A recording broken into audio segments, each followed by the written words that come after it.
Hello, hello, hello.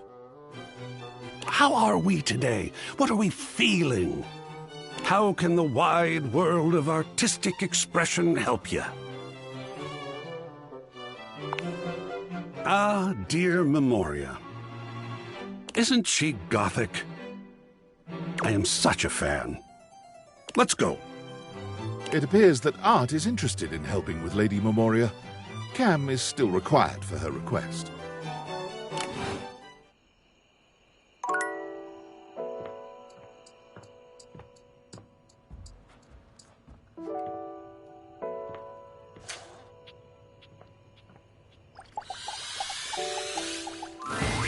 Yo. Okay. And with that, your quest for Lady Memoria is complete.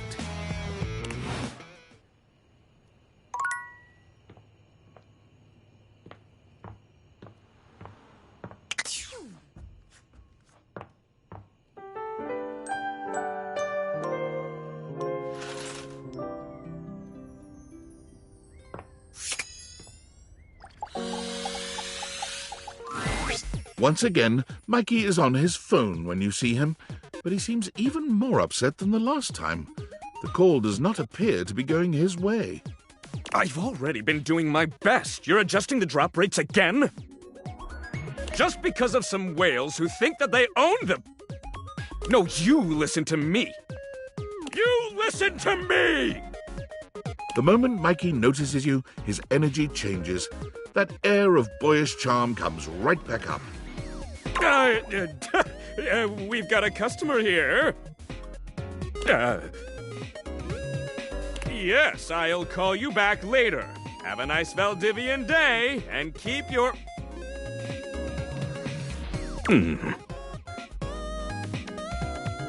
Just like the last time, he stares down at his phone with a numb expression. It seems he's been hung up on again. Hello. Apologies. Again. Whew. Getting tough these days to keep my energy up, but, what would you like to do? Okay. Yeah. Profits are up. Higher than ever. But it doesn't seem to trickle down to the little guy, does it?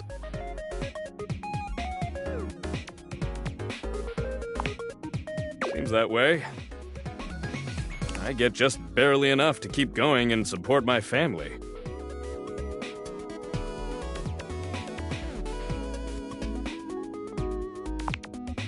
Human resources, we don't have that. Yet somehow we still have property tax. Look, I didn't ask to be a microtransaction, just like you didn't ask to be born a human. But it's what I am, and it's what I do well. If it keeps my kids safe and happy, then I'll do it. I appreciate the check-ins, I really do, but I gotta get back to work.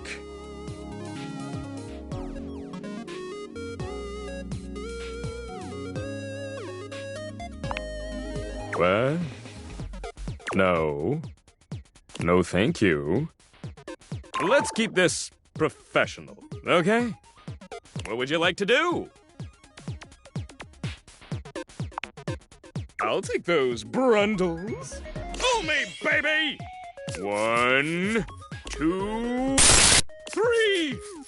You got the epic gauntlets of stardom! Damn straight it is. You already have them. I'm sure that extra keep working at it. Once you have good luck, what would you like to do? I'll take those brundles. Pull me! 1, 2, 3! You got the common boots of true presence!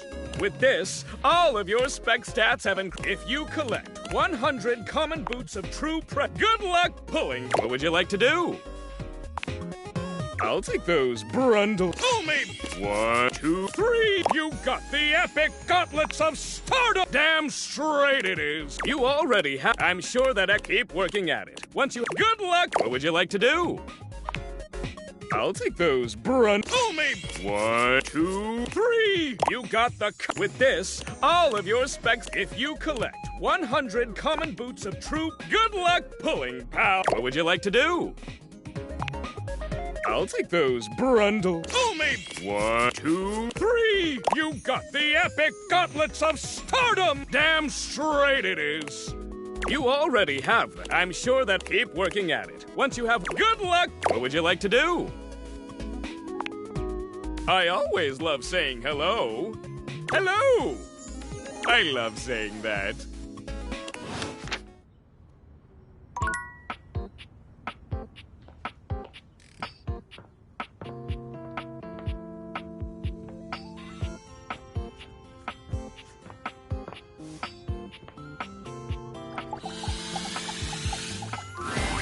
You! Hi! I'm so happy to see you.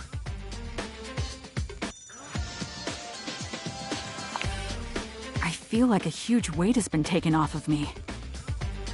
I owe it all to you. You helped me release the burden I've been carrying for so long.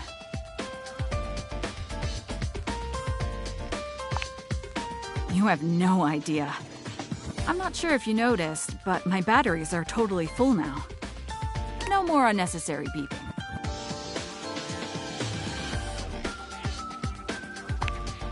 Not to mention, releasing all that tension and anxiety has given me so much more energy to focus on my job.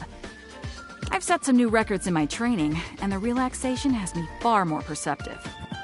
Thank you so... Wait a minute.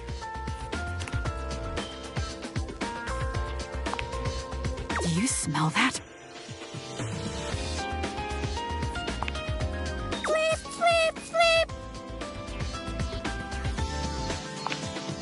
There's a fire!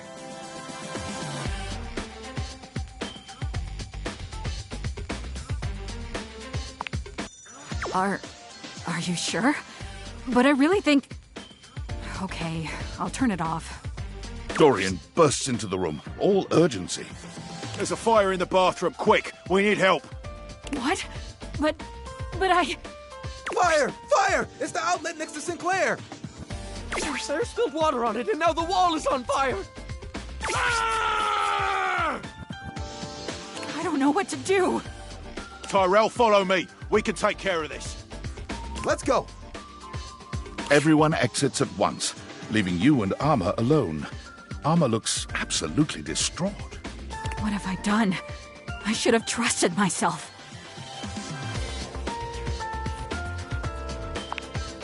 Dorian and Tyrell return, far calmer than when they left. Well, Shelley stepped in and handled it. Shelley got Sinclair to give us some water, and I sopped it up. And, well... He jumped right on the fire. I mean, can't just let the place burn down. We'll be on our way. See you, Armor. Alone once more, the silence between you and Armor is now almost unbearable. Neither of you speaks for a long time. I can't believe it. I failed the whole house. I'll never trust myself again. Or you. No. Please, just go.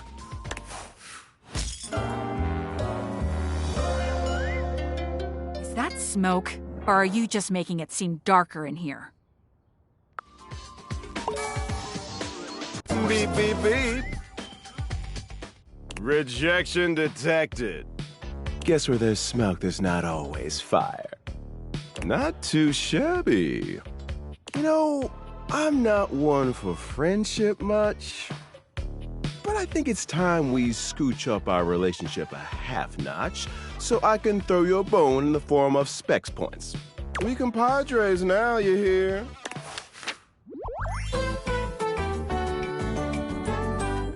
Friends till the end. Right.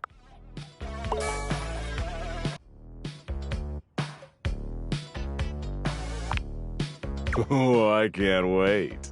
But look, I really do see potential in you. Maybe this time I can teach you my ways. Of course. the ways of sweet, sweet rejection. Getting things to hate you, be repulsed by you. The feeling of knowing that no one can hurt you as if you're alone at the end of the night. What's there not to know? I'm talking about a happy life here. I mean, I am. It's the only thing I can count on. And hey, getting a hate ending with these chumps around here is real easy if you ask me. Plus, you get the same amount of points. You know it. You'll be keep hating.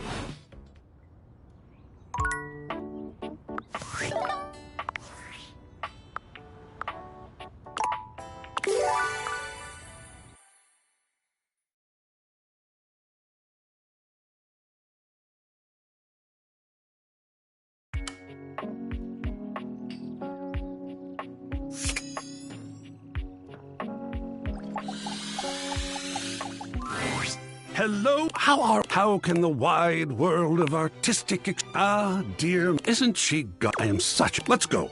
It appears that art is interesting.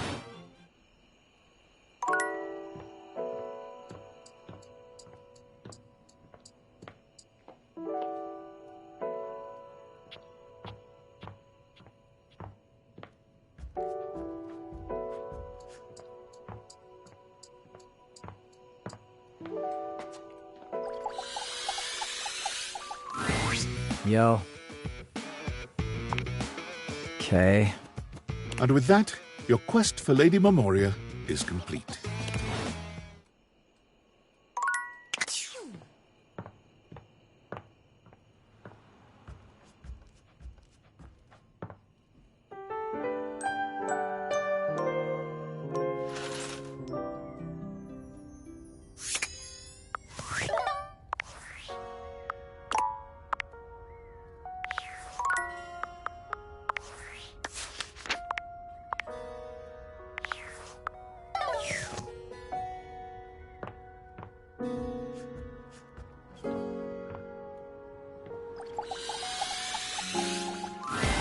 You! Hi! I'm so happy to see you. I'll tell you what, I am. I feel like a huge weight has been taken off me. I owe it all to you. You helped me release the burden I'd been carrying for so long. You have no idea. I'm not sure if you noticed, but my batteries are totally full now. No more unnecessary beeping. Not to mention, releasing all that tension and anxiety has given me so much more energy to focus on my job. I've set some new records in my training, and the relaxation has me far more perceptive. Thank you so... Wait a minute.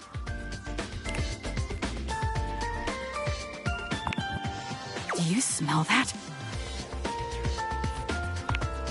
Sleep, sleep, sleep! There's a fire! It's in the bathroom! Sleep! Alert the house! Sleep! Dorian bursts into the room, all urgency. You were right, Armor. It's the outlet next to Sinclair! Hang on. We need more info before we act. Sir spilled water on it, and now the wall is on fire! Ah! I know exactly what to do. Dorian! Yes? Go tell Eddie to flip his breaker so we can be sure there's no danger from electricity. Tyrell, I want you to soak it up and, if you feel up to it, jump on the fire. Anything for the house, Arma. Let's go. Barry, you just keep doing what you're doing. I'll do some research on East Asian Sithers. Let's hope this works.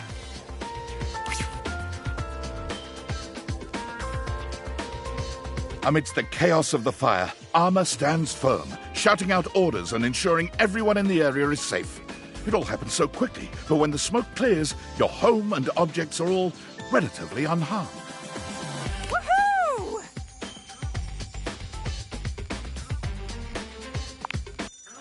Yeah! Way to go, Tyrell. You were awesome. So are you, Dorian. Well, I'm gonna go dry off Wallace. Crisis averted. I'll flip the breaker back on and have Tony take a look at that socket. Wonder what got into Sinclair.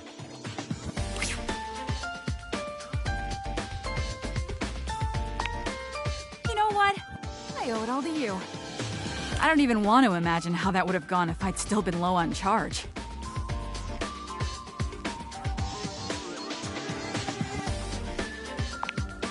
Seems to me like all you need is a little mouth-to-mouth. Usually when we train like this, one of us plays the patient in distress and one plays the paramedic. Which would you like to be? Then let me take over. You do your best to play the part of the patient in distress. But once Armor's lips find yours, all pretense of training fades away. There is only you, her, and the budding connection growing between the two of you.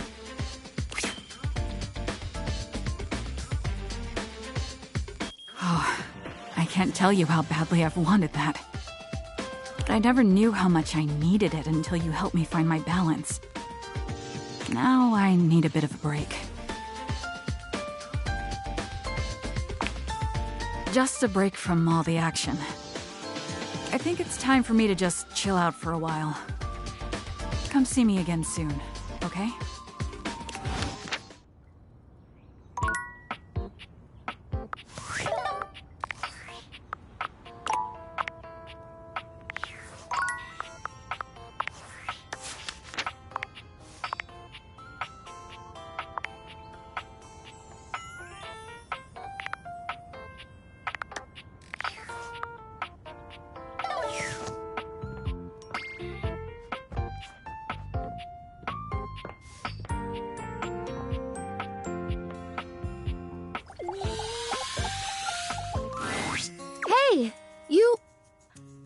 I'm glad you came back.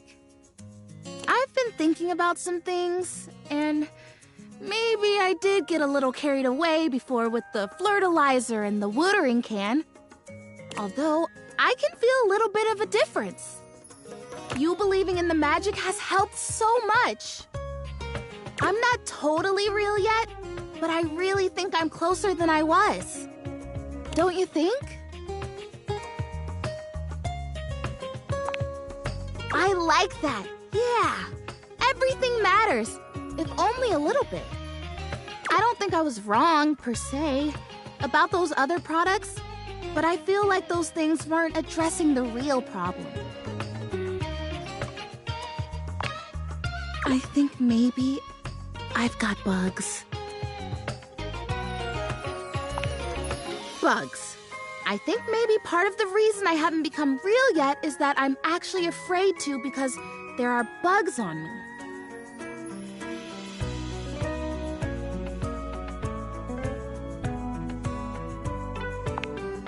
Exactly. So here's what I'm thinking. It's vinegar. Prissy hands you a bottle of ordinary no-frills vinegar, presumably white, but the label isn't even that specific. It does. At least according to the real plants I've talked to, but one day I'll be real, so it applies. Can you? Just spritz it on my leaves or brush my leaves with it. It'll drive out the bugs that are there, and it'll make sure that no new bugs come. Even bugs don't like the smell of vinegar. It's like a universal thing. Yes! Thank you. It's hard to stay hopeful sometimes.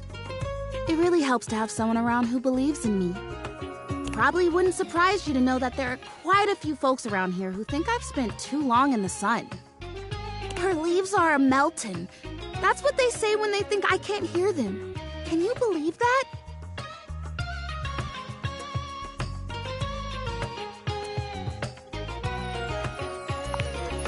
Yeah, I don't think they're trying to hurt me, but it's just, thank you for not being like that.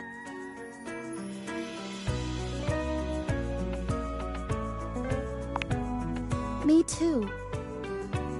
Alrighty, I'm ready. Vinegar me. Vinegar me.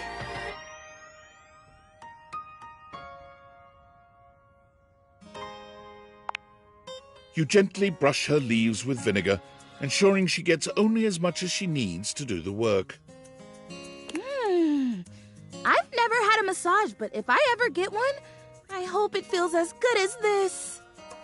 Ah, good soil. What a unique and distinctive smell that is. Even if it doesn't get rid of the bugs, I feel a heck of a lot cleaner. I think I feel it working. Oh boy, I hope I feel it working. Hey, thanks for your help.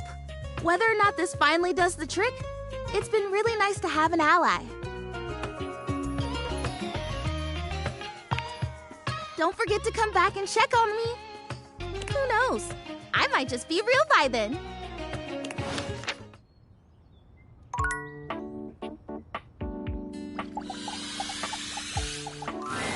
You have returned. Well, choose your destiny. You, elf, come here. Ho, ho, ho. Mistress? I have no idea who this mistress is that you're referring to. My name is Santa Claus, which you, seeing as you are an elf, are obviously quite aware. So stop these absurd shenanigans immediately. We've got an enormous amount of work to do. Dress yourself. And the clock is ticking.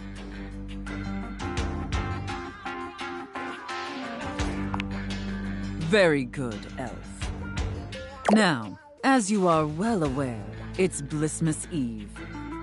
But in case you hadn't noticed, we're in crisis mode here at the workshop.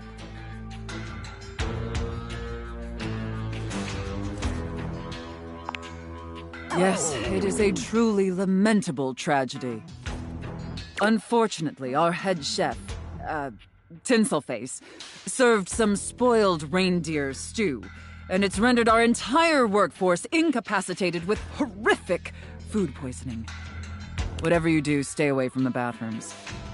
Now there's no one who can help finish preparations for Blissmas Eve. No one except you.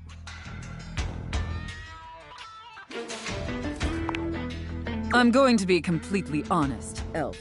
You were not my first choice. There's a reason I didn't have you on the production line at all this year. You're sloppy, lazy, and generally incompetent. In fact, you're one of the worst elves who's ever worked for this organization. Just a total embarrassment to the entire North Pole. If there was anyone else who could save Blissmas, I would call them. But there's not. It's up to you. Do you understand?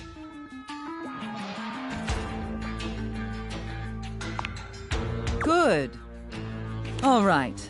First, let's take a look at your workstation. Dear God. This is where you work? This is a sty. Moldy gingerbread houses, half-eaten candy canes. I've never seen such a nasty, unkempt, unprofessional workspace. You are beyond disgusting, and you should be deeply ashamed of yourself. Tell me how ashamed you are, Elf, or you're fired. Such a pathetic and insincere response. It's painfully clear you're not taking me or this position seriously, and you're insulting every hard-working elf that does. You must be punished for this insolence. Here, take this old, gross, half-eaten candy cane and lick it until there's nothing left.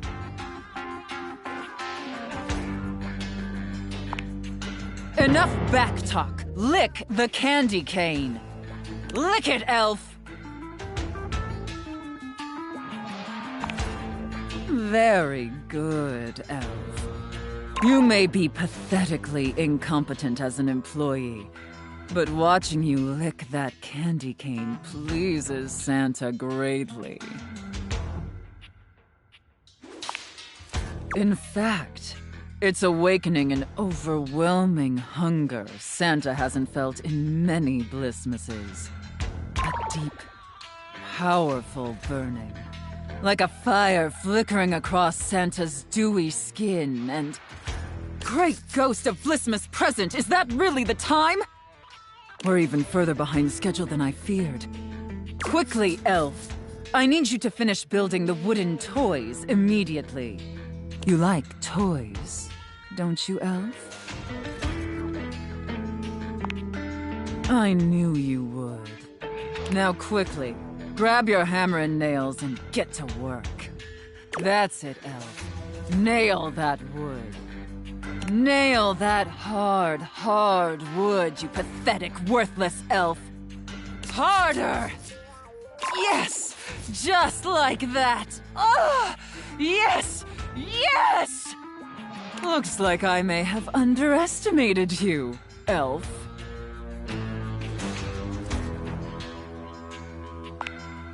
No, thank you, elf. Santa is very, very pleased with you. But enough chit-chat. There's still much we need to do before delivery. Now take the wooden toys over to the gift wrap station. They need to be properly wrapped before they can be distributed. Quickly! Now wrap the presents using this silk ribbon. Tie them up tight. Real tight. I want them tied so tightly that they're losing circulation. Do you get me, elf?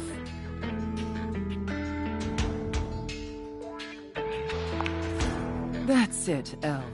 Tie them up real tight. Do you feel that, elf? Do you feel how tight those ribbons are? I imagine anything tied that tight would be completely immobile, trapped, and utterly helpless. Can you imagine that, elf? All right, enough gift wrapping. Now let me check the time and... You did it, elf. You successfully fabricated and wrapped all the gifts with seconds to spare. Honestly, I didn't think it would be possible. But despite your myriad inadequacies, you actually managed to save Blissmas. I think that deserves a reward. Don't you? Let's not ruin the surprise. Here, come take a seat on Santa's lap to receive your reward. But first, I need to consult with my list to determine whether you've been naughty or nice.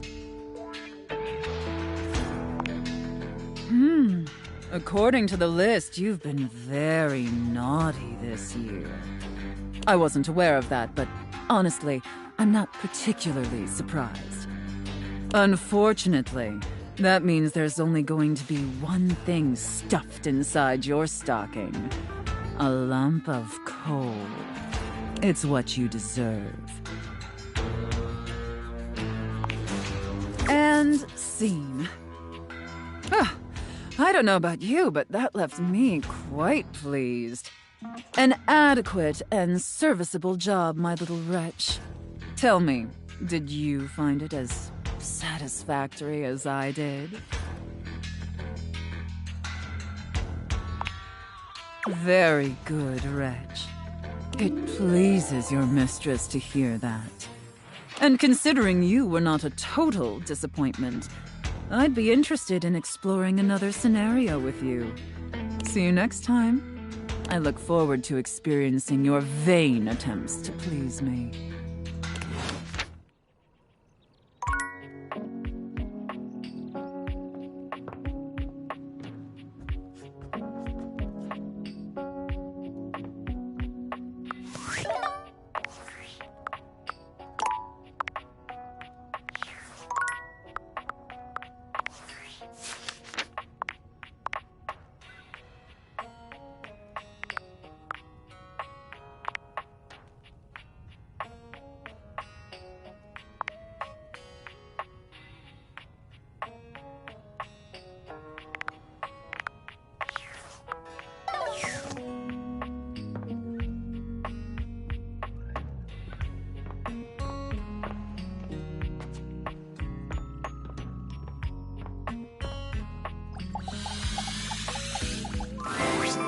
Welcome back!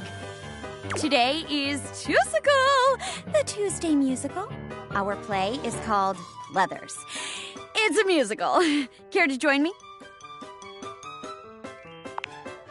Awesome! Hello. Aren't you lucky? Mayor Celia the Ceiling is in attendance. Oh, come now, Jeremy. Don't scare them off. We've actually already met. Oh, really? Wow. Who would have guessed that our new scene partner had friends in such high places? Literally. Har, har. Never heard that one before. Mayor Celia is a big fan of classic musicals. Today's play is a little newer, so we might have to work for her approval. I can hear you, you know. I'm willing to branch out, provided the quality is there. Huh? You heard her, partner. Today's play is about a bunch of mean chairs called the Pleathers.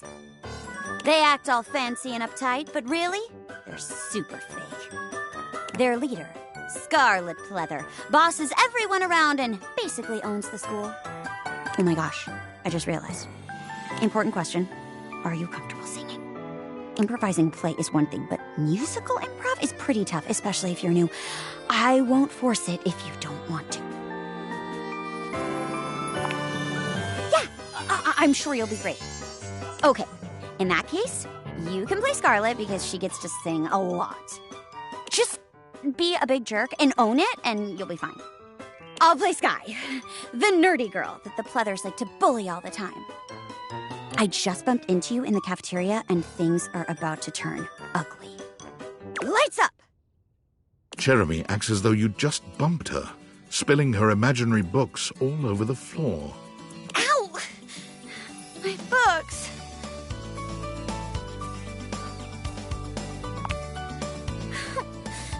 You're so mean, Scarlet. Why do you always pick on me?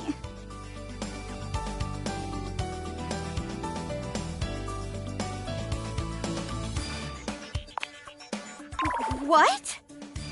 But I've had a crush on you since we were little kids. We used to hang out all the time until you became a bitch. That's our backstory that I'm just this second making up.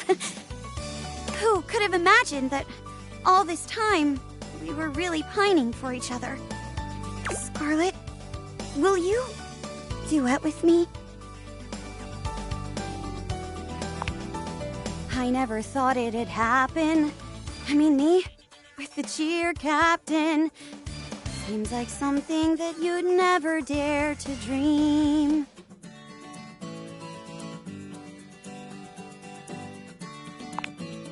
Our ruthless high school cliques.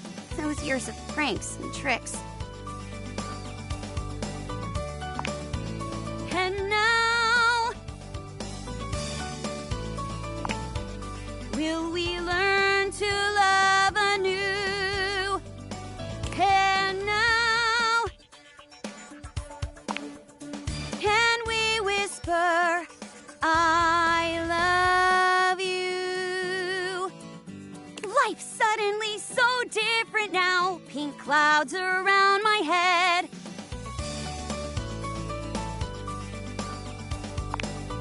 Only now. Only now.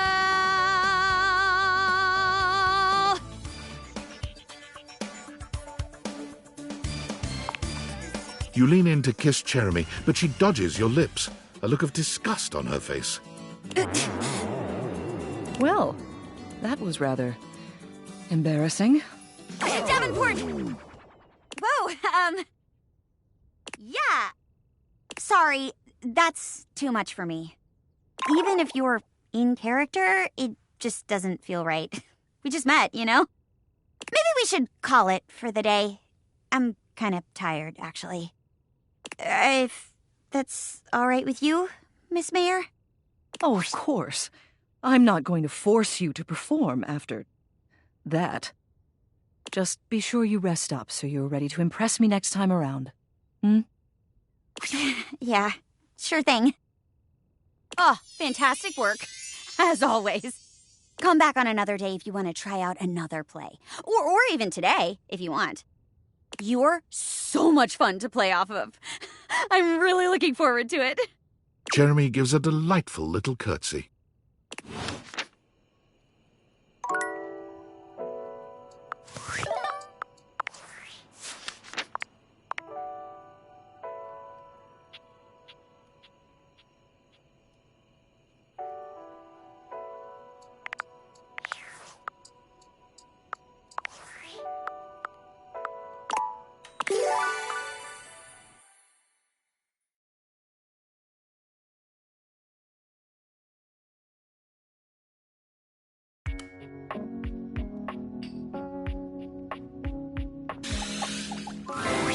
Welcome back.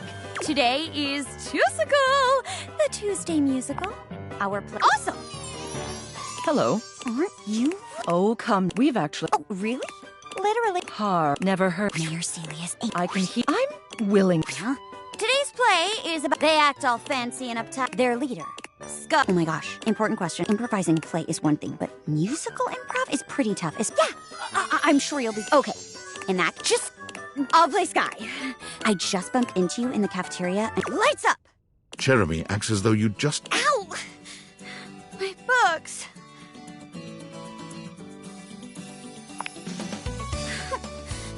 You're so mean, Scarlet. Why do you always pick on me?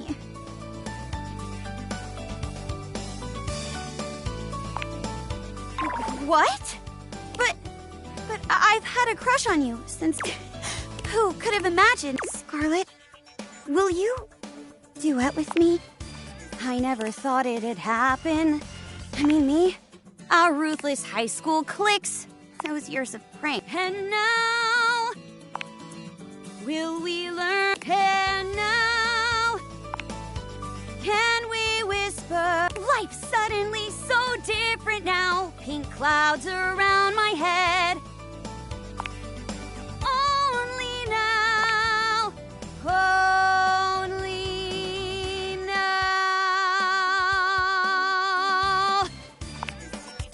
Lights down. Well, bravo, you two. The lack of any sort of onstage conflict was a strange, if not bold, choice. But I do respect your ability to come up with a duet on the fly. And I'd be lying if I said I didn't have a soft spot for an unlikely romantic ending. After all, I'm sure you know I'll be right here again tomorrow for Wedding Wednesday. Thanks, Celia. Ta-ta. Fantastic work. As always. Come back on another day if you want to try out another play. Or even today, if you want. You're so much fun. Jeremy gives a delightful...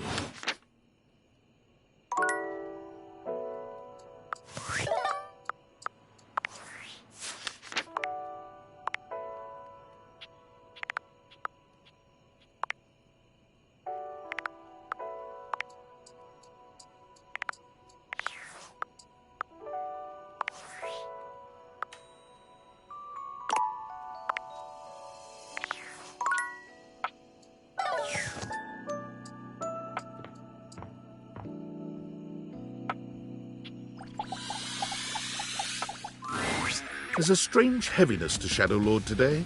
He's not his usual dark, cheery self. Dark tidings, Penumbra. The news I carry may be troubling to you. I have found the final armament piece. Once I don it, my true power will be unleashed. With that, my final form shall be revealed. You may be surprised by who I become.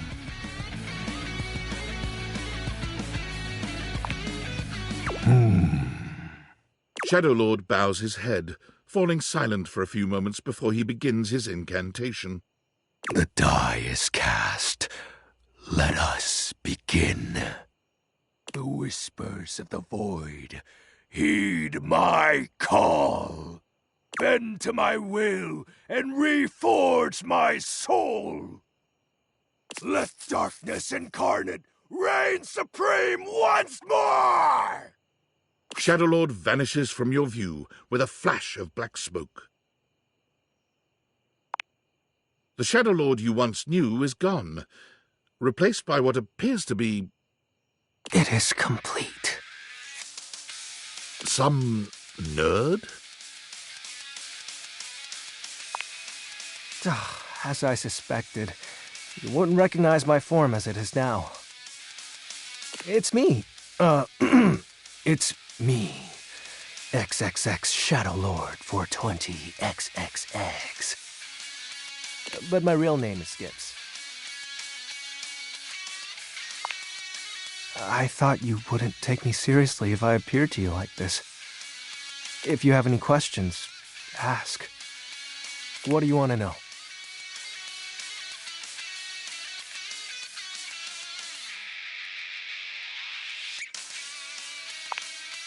It's a handle. You know, like a online name. My friends and I would chat with each other online using DIM.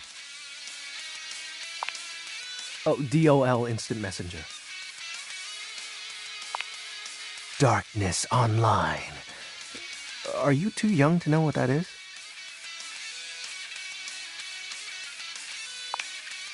It was the cool place to hang. The coolest. It's gone now, like so many other things.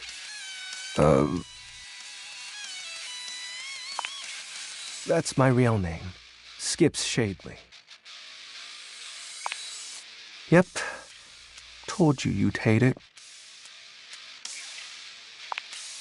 I'm not actually the Lord of all shadows.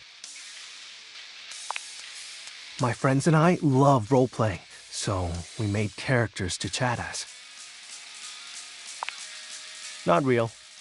But wasn't it nice feeling like you were making progress? I was excited to talk to someone again. Ah, gross! Well, maybe that's okay.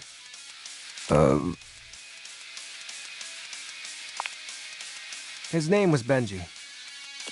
Is Benji. He's the one who invited me to the group. The chat room. He was really encouraging with everyone's roleplay. Especially mine. I think I miss our time together more so than him. Does that make sense? I hope wherever he is, he's happy. Yeah, probably. Well, that was actually the most accurate thing I've said. It was slow and sudden at the same time. Maybe it was happening the whole time, but I didn't notice. But it doesn't matter. The fact is, my friends all stopped hanging out with me. We just grew apart. Guess I was hoping that didn't apply to me. Being unalive and all. How do you accept that your friends aren't your friends anymore? A question for another time. So, are you mad at me? Cool. Do you still want to hang out with me? Well, that makes me happy. We can do whatever. Chat, play hangman, chill. After all, we don't have to worry about time anymore. Well, because I'm going to turn you into a shadow. Now that I'm up to full power, I can reconfigure you. That way, we'll be together forever.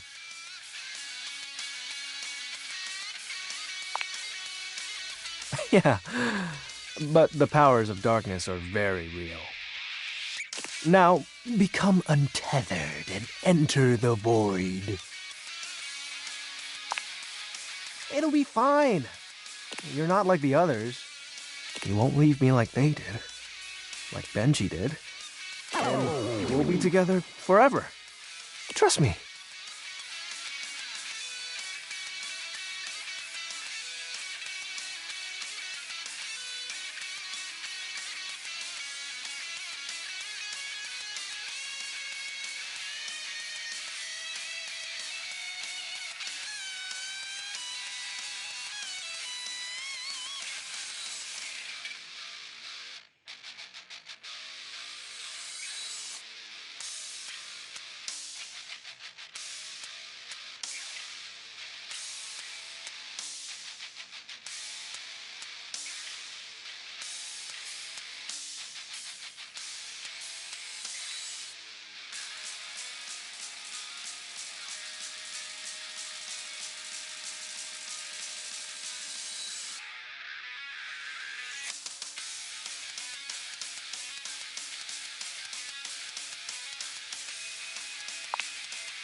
Oh, you chose correctly. Now, let the dark ritual commence. Skips holds his hand out to you. Penumbra, join hands with me. You take his hand as directed. It's hard to tell, but you could swear you see a blush spread across his cheeks. Ooh. Excellent. Be untethered from the warmth of light, and submit thy soul to the chill of night. Be one with the darkness. Skip's grand incantation ends, but there's no puff of smoke or flash of light. You certainly don't feel any different.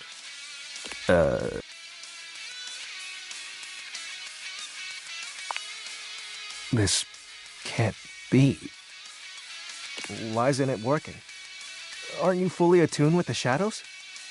No, that's not right. If you can't become a shadow, how can we truly be together? For you, it is. You have so many other friends to talk to. I only have you. Why do you have to go in the morning? Why can't you just stay and be with me?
You are persistent, aren't you?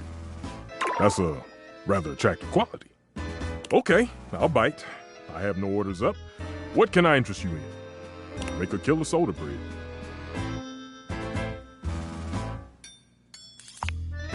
Stefan raises a suspicious brow at you. Love? Nobody loves the head chef. Man, get out of here. It isn't my job to be quiet. It's my job to make good food. It's not my fault the others don't listen. You haven't cooked in ages. I've had to pick up all the slack.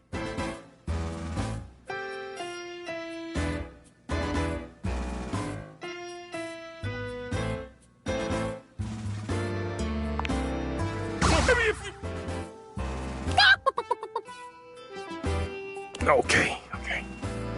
I guess life can be pretty demanding. I'm sorry for boiling over like that. Cooking is transcendent. Imagine, if you will, a meal cooked by someone you care about. There's a small little something for you to snack on, the smells of the main course wafting through the kitchen, your mouth salivating in anticipation. This moment, this food foreplay, is magical. Finally, the plate is in front of you. You take your first bite and your mind races. You take in the flavors, the spices, everything. You're feeding every part of you, even just for a short period of time. And then, it's gone. The plate is finished, the bowl is empty, and the only thing left is your appreciation of the meal. But even that is now a nostalgic memory at best. At least until you have that meal again. The very best kind. Tell me, does your nose not wish to be carried away by the delicious smell of food? Does my food not delight? Then why don't we cook something together at long last?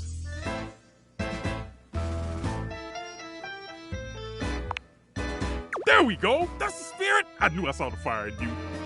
Whenever you're ready to throw down, just let me know.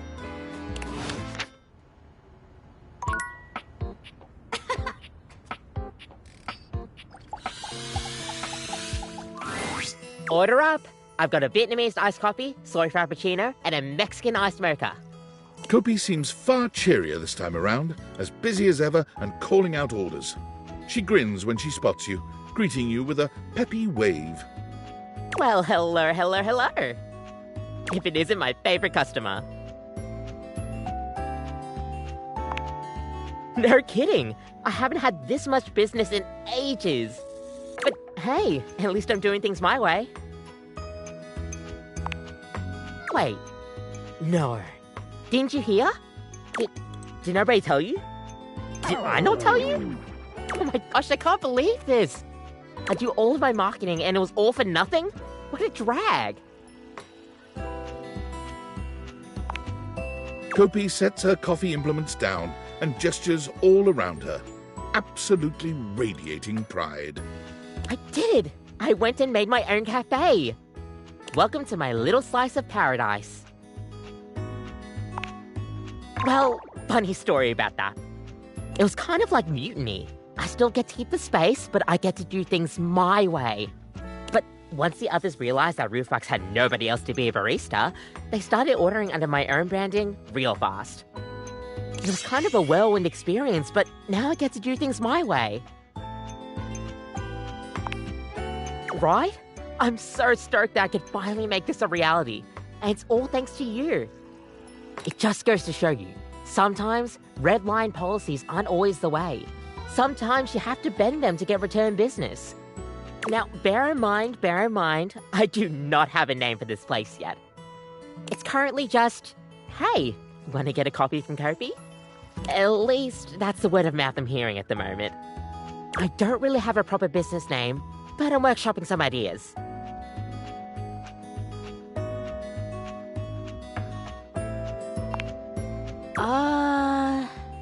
Next time you come around, hopefully I'll have something ready. I seriously can't thank you enough for all of this. Which reminds me, you've been one of my favorite customers, and, well, I don't get this close to just anybody. I think I love you. Like, more than a friend way. Maybe it's too much to ask and it's just wishful thinking on my part, but I've been seeing the signs from you. I think I'm ready to take this to the next step. Creamer to my coffee. Do you think we could be more than just barista and customer? Really? Gosh, I'm so glad. Kopi, with you as her right hand, thrives in the coffee business. Under her leadership, the house's coffee has never been better. Customers are satisfied and have started to take a keen liking to chatting away with Kopi. Your love and support has shaped her new perspective on life and coffee. She insisted all of her new drinks be dedicated to you, with your name adorned on the menu.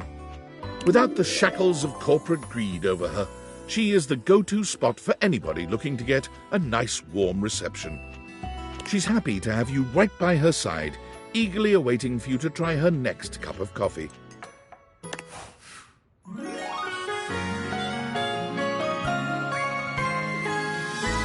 You warm me up inside.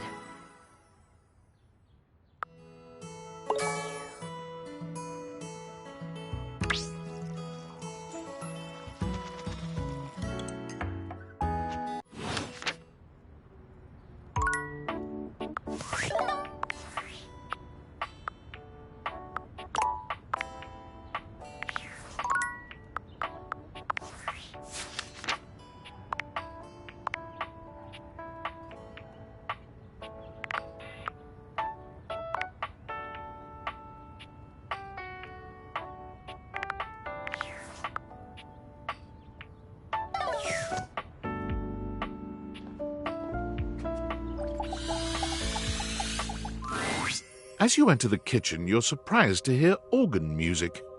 Are you sure we can't try another track? Again.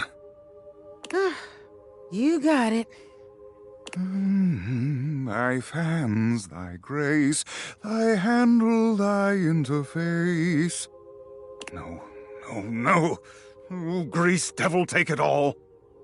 It's not that serious, man. It is deathly serious.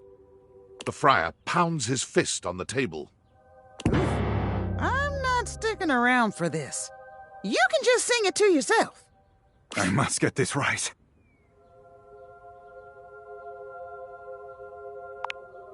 Oh, it's you. I am composing a hymn to honor the glory and majesty of the air fryer. Music is, after all, one of the most universal languages. But if I cannot perfect my hymn, it is all for naught. I simply need to step out of my own mind. I am, perhaps, too close to the subject.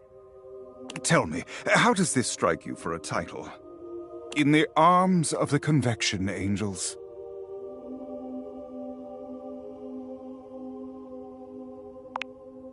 Yes, good. Excellent. Now then, for the chorus. Should I extol the virtues of the friar's purity? Its efficiency? Perhaps both. Or should I mention its affordability?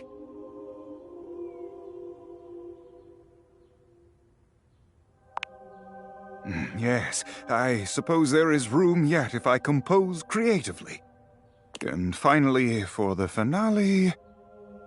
Perhaps I should light a candle? No, too old-fashioned.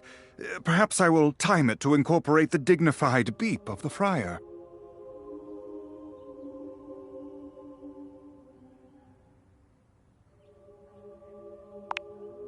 It is undignified, but I suppose it has a certain appeal to the masses. And it is they who must receive my message. I shall consider it. I've but one last thing to ask of you. Listen to this composition, and tell me how it strikes you. And... Finn. Tell me, how did that make you feel?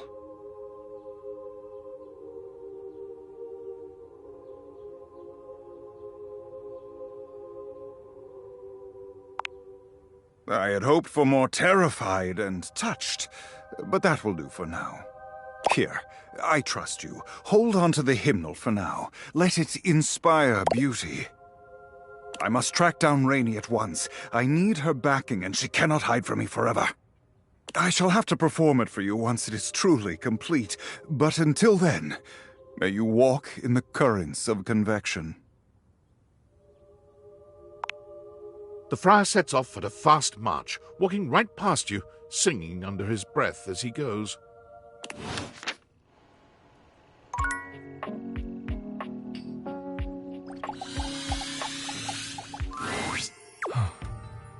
There you are, my love. I had hoped you might come by. It is now that you are here. Come here. Daisuke wraps his strong arms around you, planting a kiss on you that makes... And then none of my work will get done. Oh, come back later, please. I need to see you again. Till then, my love.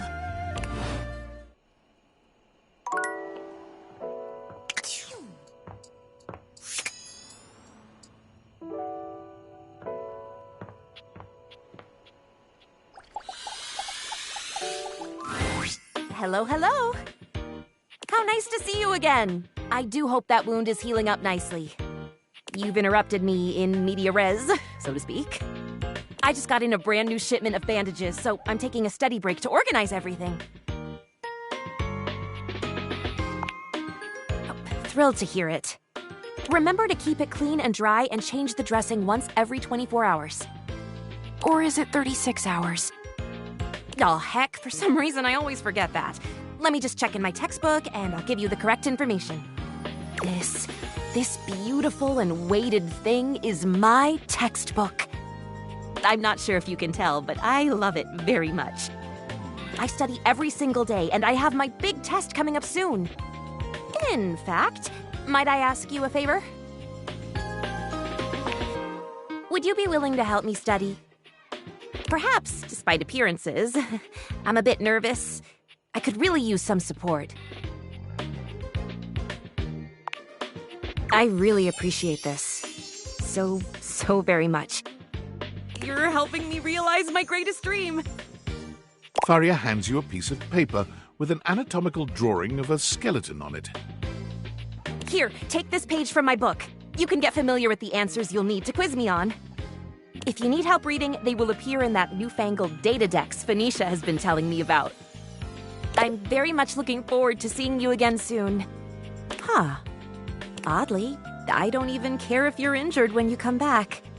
How interesting. Until later, friend.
Hello. I'm so excited to see you again. I've been thinking non-stop about our plan. Are you ready to make some moves? Or can I help you with something else? We'll see if you're up to the task. I won't be so easily won over this time, you'll find.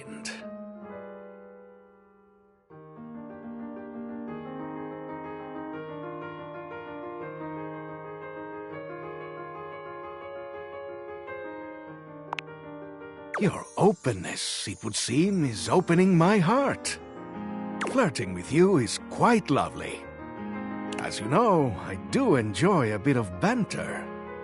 But what say we return to the matter at hand, huh? Are you ready to bring Mac in on our cheeky little plan?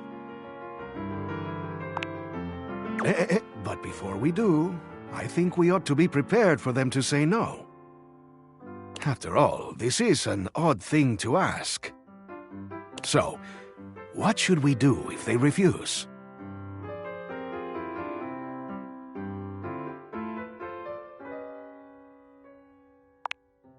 Why, that's brilliant!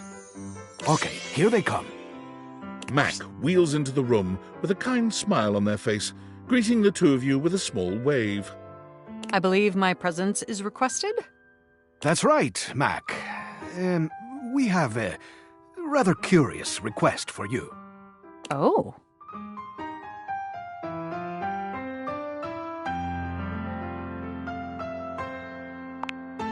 Very well. I'll be happy to help. Where is this key located within my storage?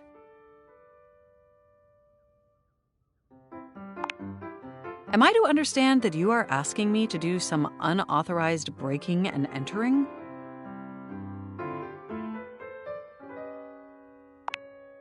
While this does sound entertaining, I'm afraid I have to refuse.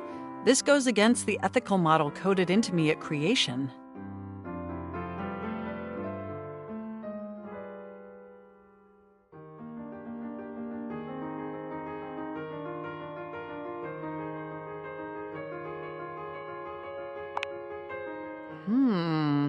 Well, wouldn't you know? On further examination, I appear to have a rather fuzzy definition of morally acceptable. When it comes to online data piracy. Sweet! Let's do some hacking! Okay, let me just boot up TOR. If we're gonna do this, let's do it right. Keith, can you point me at the URL? Sure thing, Mac. Tappity tap tap tap. Okay, here we are. A password login screen. And yikes, looks like it's protected against brute force attacks.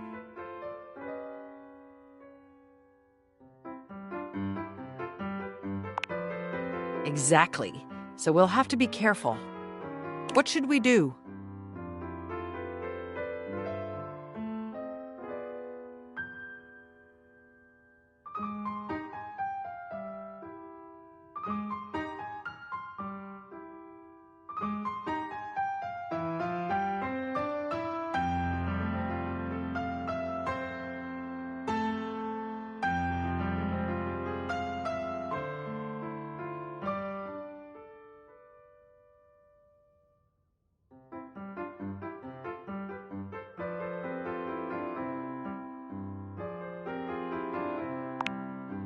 Ah, an excellent idea. Searching. Debugging myself. Counter-hacking. Back to searching. Aha! Here we go. What's this now? A pop-up just appeared. Free passwords from Romania. Only sex interest? Looks promising.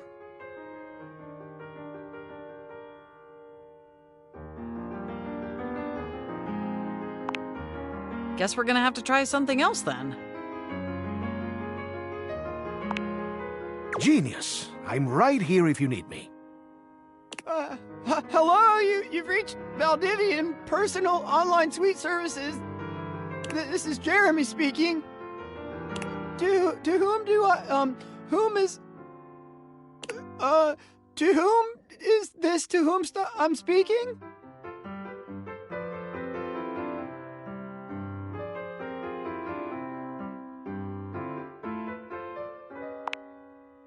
Oh boy, oh gee, I sure am new.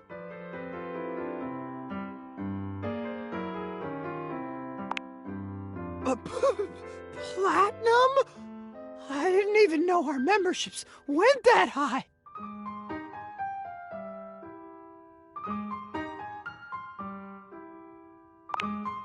It's account 772034142.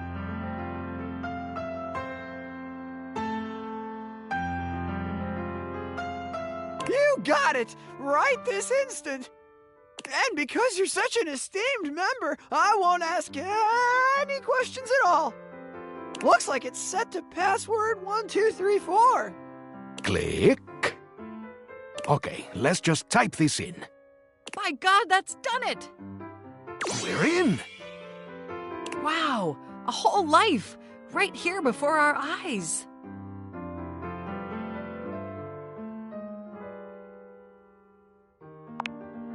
You bet. Fascinating though it is, let's just focus. I'm seeing lots of things here, but let's look for what we need. Huh. Past relationships. He sure was lonely. Let's see. Work logs, favorite restaurants, crypto account passwords. Sure did. Let's just leave those where they lie, though, okay? We are not thieves.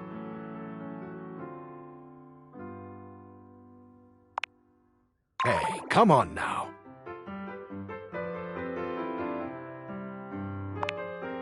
And that's it. That's the end of the journal. There is nothing whatsoever about me. Not even one mention. Nowhere is it mentioned why he cast me into that abominable crawl space. It's as if he didn't even care.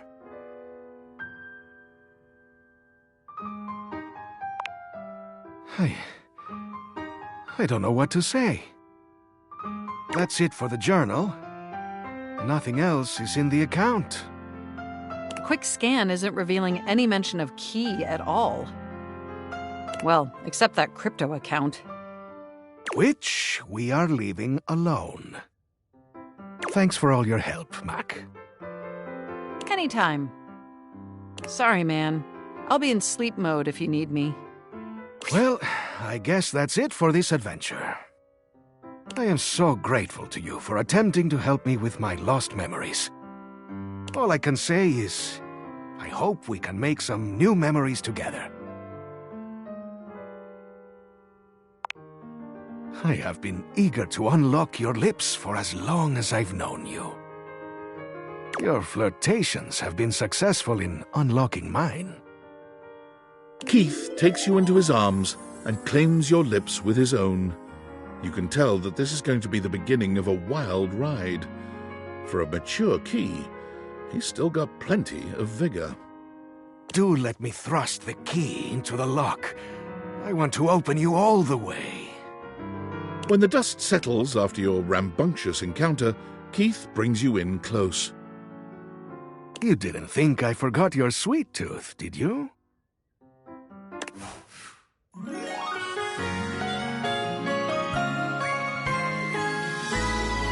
unlocked my heart.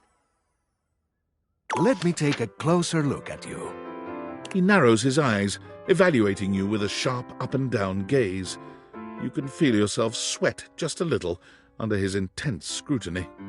Not that you need it, but this charm candy might come in handy. You take in the scent of the charm candy.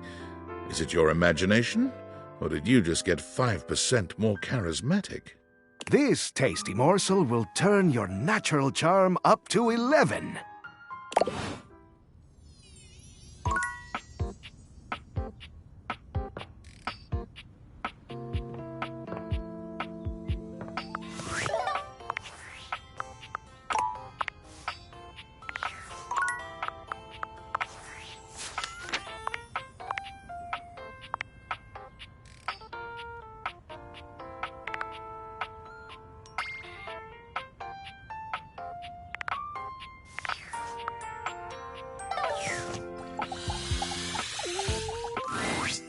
Welcome to the Abode of Mysteries, where today we will play the ancient game of chess. First founded as the Indian game known as Chaturanga before the 600s Anno Domini. That's Year of Our Lord Christ! It traveled throughout space and time to reach us today as the most popular board game of all. The game used to have elephants for pieces, but now it's like bishops and stuff. Do you know how to play? That's great! Saves me an explanation. I have the pieces set up right here. You can be white, I'll be black, which means you go first.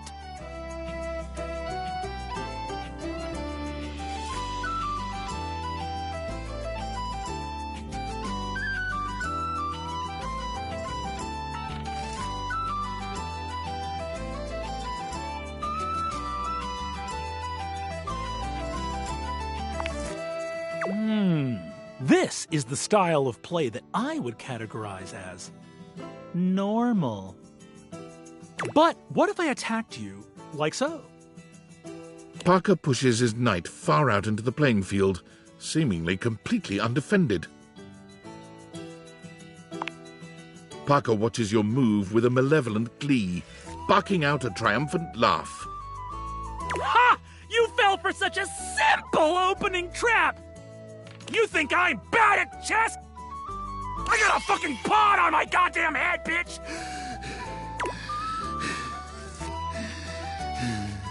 Parker proceeds to wipe the board with your pieces, outplaying you move after move. With an almost practiced ease, you bring a lost bishop out of your pocket and place it back on the board at random. Parker doesn't seem to notice. It looks as if you've gotten away with it. Do your worst. Oh, my goodness! I didn't notice that was there. Don't! No! I guess I fell for the trap in the end. I can't believe I didn't notice that bishop. Parker stares at you in silence for a few painfully long moments. Well, what I love about chess is there's always something new to learn. Congratulations, you win a point toward my love. Still, I will see you next time for an ever so complex game with many of my beloved rules.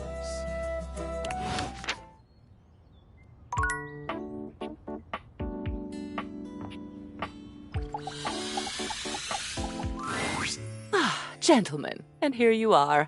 Excellent. How are you, Cam? Oh, you know me, Memoria. Yes, I do. Perhaps better if we answer that question in private, dear. And Art? I'm amazing. I saw a bit of green in the sky this morning. I can't even tell you. I almost fell over. I almost literally fell over. Fabulous day thus far. Wonderful. I saw that green too. Reminded me of a chemical spill. You both know what we're about here? The long-awaited cleanup has at last begun. Oh, sweet. Looks like I'll be scoring big today then. Not so fast, Cammy. I'm sure there are some treasures buried up here that would be better suited to my unique talents. There will be more than enough for both of you, I'm sure. There are years' worth to go through, after all. As long as it doesn't all end up on my plate again when the process is through, I couldn't care less. I'll keep it simple. I'll pull something, and you, my human darling, will decide whether it goes to Cam or to Art. And we're grateful for the chance to discover a lost masterpiece. Or a fossilized shoelace. That would be badass. Yes, we're all excited and happy and goody-goody whatever. We're starting now. Try to focus. And boys, just sit over there unless we need you. Your zany antics are a distraction I can ill afford. Yes, ma'am. This poster. Bruno Jar's The Moonshine Jug Tour. I remember when you brought this back. I was disturbed. You were so happy. I believe it was this concert where you got that stick-on tattoo in the bathroom. What was it? A rose? Barbed wire?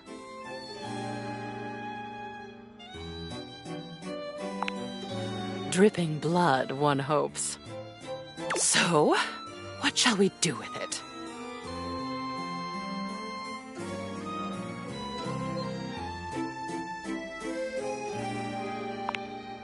Excellent. Pop art with a story. I know just where to put it. Wonderful. Next. Another Bruno Jar's piece. This is the album itself called Moonshine. And it looks like you attached your tickets to it as well. How sentimental. Though I suppose if I'd bought scalp tickets at the door from a man in a red sequined fedora, I'd have kept them too. Don't think you'll be giving me that fantastic red shirt, by the way. Clothing covers no sins with me. What would you like to do?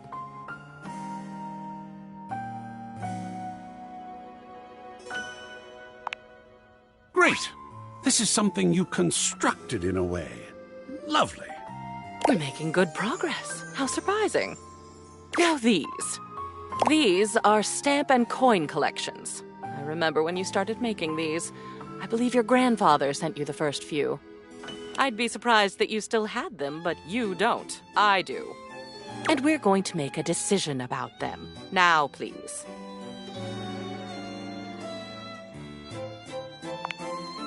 A family heirloom. I'll hang it with honor. Family is important. These next, I think, should be easy. You, dear, have a collection of magazines about picture frames. Do you remember? You had that nosy neighbor who kept stealing your mail, and you wanted to antagonize them with deeply uninteresting booty for their trouble. I thought it was brilliant, frankly. But the neighbor moved, and the magazines are a bit dusty now, so maybe they've served their last purpose?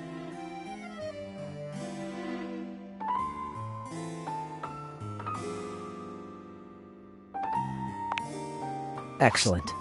Usually the only paper I get has pizza grease on it, which is also cool. He's so grungy. I am, aren't I? It's nice to be appreciated. Yes, motivational art. You got this from that gym you were going to for a while. Apparently they had good classes, a clean locker room, and this penchant for making thing-based puns. Believe in your shelf. Take a bike out of life. Rack your plates. I suppose they thought it was funny. Toss? Keep? burn into ashes. Huh. Think I'm gonna use it as a shelf. Why not, right? It would seem appropriate. Creative. Last one for now. One of Hirohime's posters for some sort of anime. I can't say I understand why this seems to be all the rage nowadays. I always thought it was a phase with you. What will you do with it? Oh, goodness, look at that. What an addition that will be to the collection, I think. Yes, won't it? That will be all for today. You have a lot more art up on your walls now. I do love some full-fledged self-expression. Well done. I'm feeling better already. See you next time.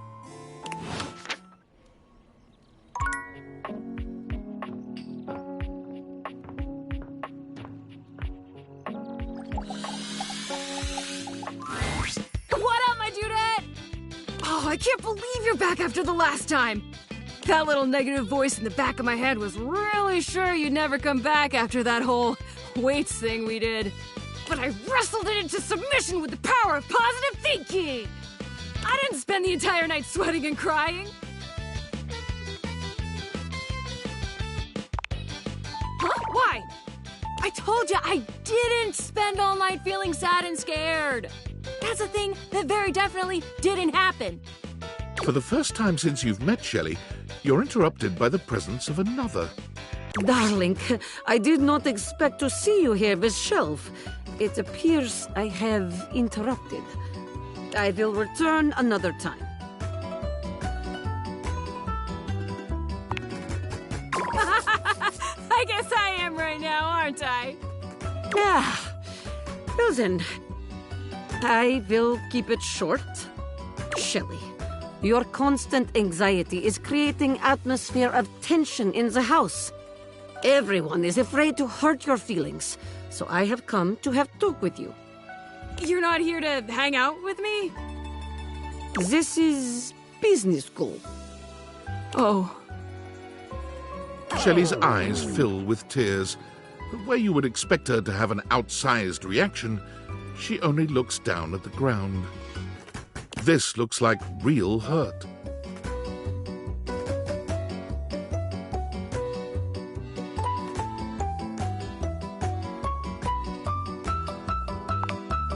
Perhaps. I apologize, Shelley. It was not my intention to hurt you. We care about your feelings, Shelley, really. But we have tried dancing around it for long enough.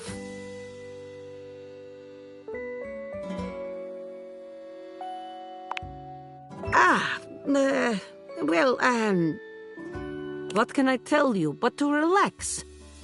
You must trust in your muscles, and they are considerable. Shelley sniffles, finally speaking. Easy for you to say. Nobody put you together wrong. You can just trust you're gonna do your job every day.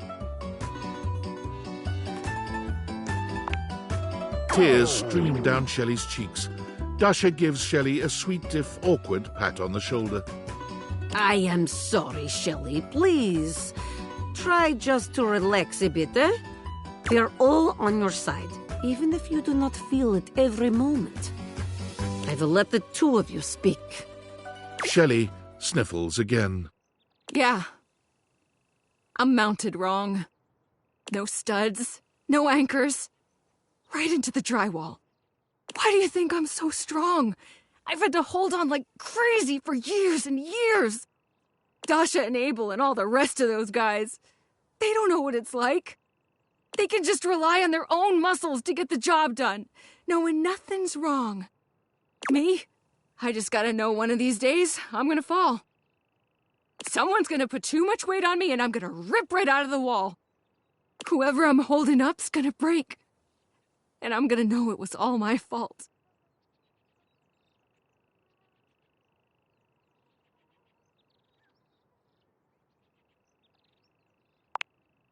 You think I didn't think of that before? I tried asking around the house years ago if anybody could fix me. Nobody but Tony was even willing to try. And I am not letting that guy near me. You're the only person I trust to even try.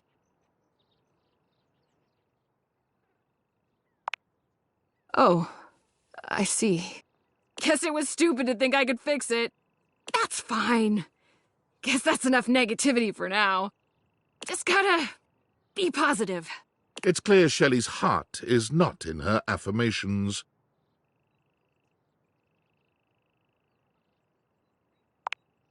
What, like, just be scared and not so loud about it? I guess that could work. I'm gonna go think. Shelley walks off away from you without looking back. You've never seen her so quiet or down.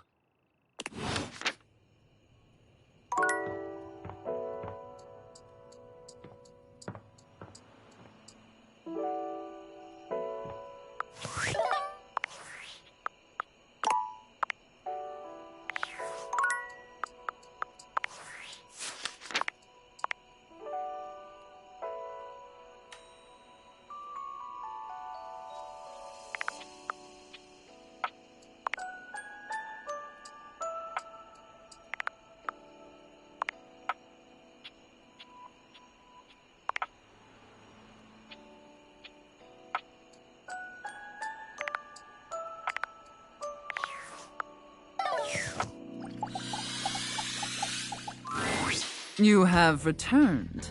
Well, choose your destiny. Hurry! You're already 10 minutes late. Come in quick and get to your station. And wear this. Are you the new prep cook Carlo recommended?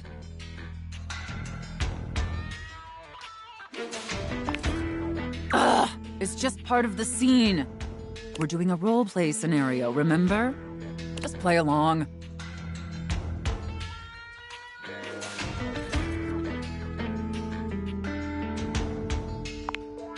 You're talking too much and prepping too little, prep cook. You're already late and now our customers are getting impatient. Impatience means review bombing online, and review bombing is the first step to certain bankruptcy. Don't make me regret hiring you.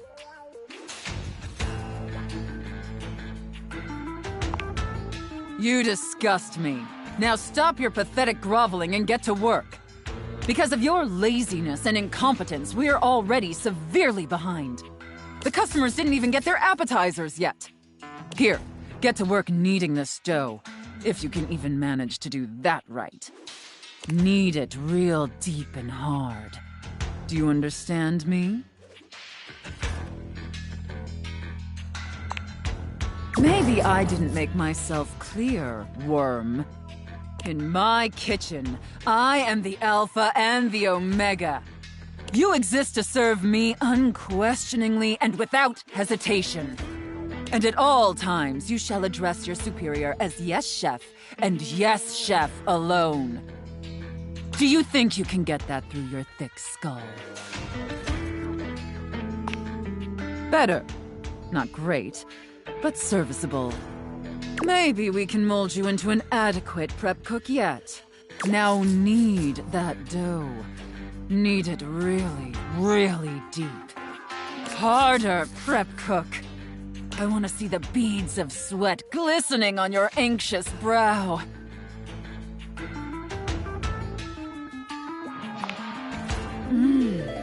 Very good, prep cook. Apparently you can follow orders when properly motivated. All right, enough with the bread. I need you to move on to preparing the main course, the turkey.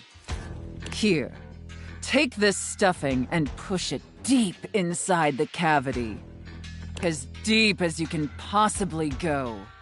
Can my little prep cook manage that painfully simple task?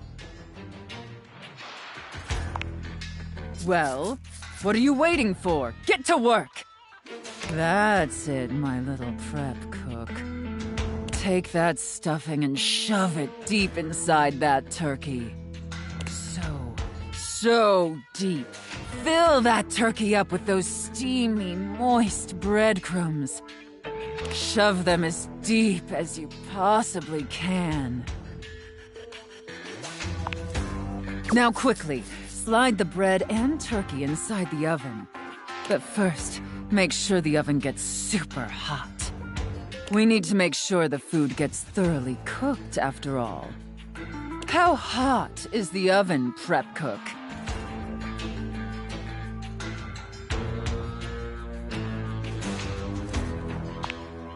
Now that is a very, very hot oven indeed. Good work, prep cook. Maybe you're not entirely a pitiful, worthless drag on this business after all. By the way, while you were toiling away on your pathetic excuse for dinner, I was busy creating one of my world-famous desserts. They're exquisite and delectable works of art, as I'm sure you're aware. Now, normally, I wouldn't allow someone as insufferable as yourself this honor, and especially not on their first day. But since you took orders competently and proved yourself a serviceable addition to my team, I decided I want to give you a reward. Your reward is to lick my spoon. Lick it clean and tell me how thick and sweet my cake batter tastes. I know, isn't it? All right, that's enough. Now go clean the dishes. They're incredibly dirty, and frankly, so are you. I need you to scrub them of all their filth. Do you understand me? Scrub the filthy dishes like the pathetic, worthless worm you are. And scene. I don't know about you, but that left me quite pleased. An adequate and serviceable job, my little wretch. Tell me, did you find it as satisfactory as I did? It pleases your mistress to hear that. Regardless, you've sufficiently helped me fulfill all my role-playing fantasies, and thus injected some much-needed vivacity into my lackluster late-night activities. And it appears, despite my initial misgivings, that you have proved yourself a satisfactory plaything for your mistress. Honestly, and I can't believe I'm saying this, I think you and I could be even more. Don't get me wrong, putting on this persona, building relationships with this specific dynamic, it's a lot of fun. And I love helping my little wretches fulfill their fantasies. But it's only one side of me. It's definitely the side I show the most, but that's partially because I've never really found someone I felt comfortable enough with to share all of me. Until now. So what do you say, little wretch? Shall I give you the passcode to my chassis?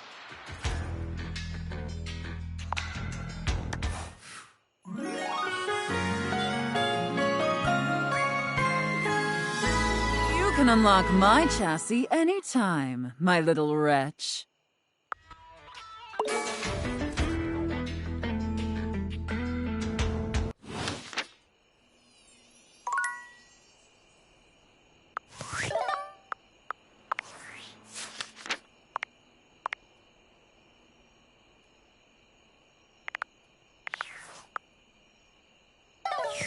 Oh, hello, little wretch. Come to unlock some more fantasies. Oh, hello, little wretch. Come to unlock some more fantasies.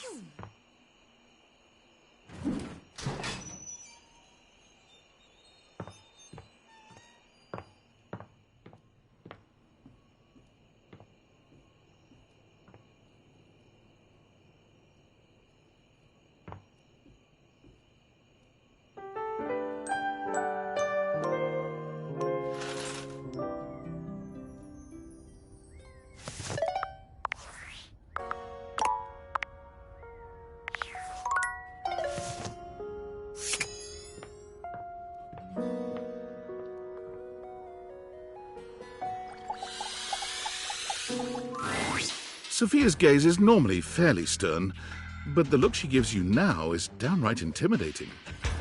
Take care of her, wretch. She is a predictable sort. Sheltered. You would do well to treat her with more of the same. With Sophia gone, you finally have a chance to get a proper look at your money. And to your surprise, it seems that she's evaluating you just the same way. She's beautiful, but she has her own sort of intimidating air. The way Sophia protects her, you'd expect her to be a meek little thing, but she has the air of an accountant preparing to lecture you about your irresponsible spending. Huh. Uh-oh. How much do you need?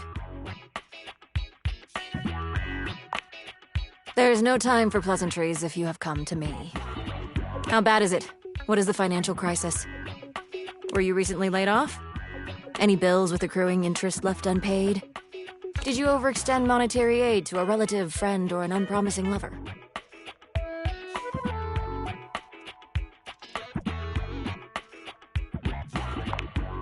Duly noted. Then why are you here? Your name? Interesting. Duly noted. I am Monique. As you already know, I am responsible for saving you when you screw up.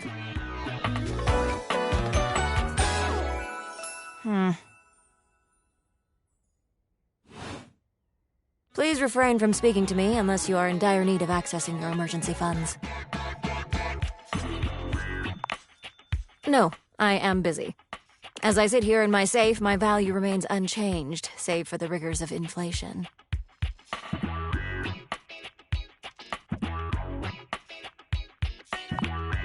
I do. I am money. Money talks. I will talk more now. I am now stating that any advice and counsel from me is of my own opinion and not of a professional's. Now, to proceed with your question. Depending on your lifestyle and goals, adjust your personal spending to a minimum. Let's say about 10% or less of your paycheck. Then, after paying the necessities like rent and utilities, see what remains and save accordingly. Also, get fewer home deliveries. The extra fees add up to a substantial amount. You can find more in this simple budget spreadsheet I've put together. I must go now. Goodbye.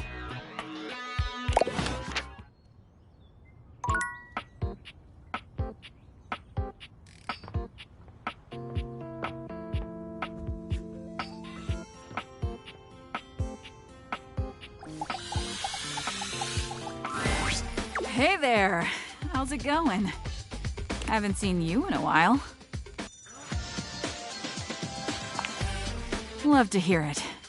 I've just been chilling here, relaxing, doing a whole lot of nothing. Been nice to back off from working and stressing so much. Me too. Wanna help me finish this tub of ice cream? Yeah. Well, tubs, actually. I've been through about 3 today. It's either that or... Oh, nothing. Anyway, I've been great. I've realized that I don't need any stress in my life. And to avoid it, I've committed myself to a new pastime. Hardcore lounging. Noah put me onto it.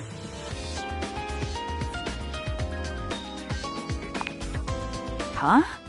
You mean I need to get back to work? I guess you're right.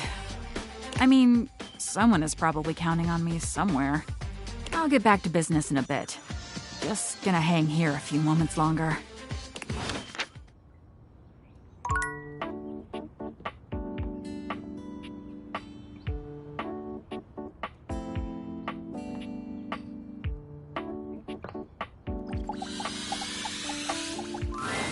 Come back to visit dear Hirohime, have you? She certainly is serving up a smile. I serve mostly scorn. Oh, you aren't finished with me in the attic, you know. As soon as you're ready, I'll let Cam and Art know that we're continuing. Wonderful.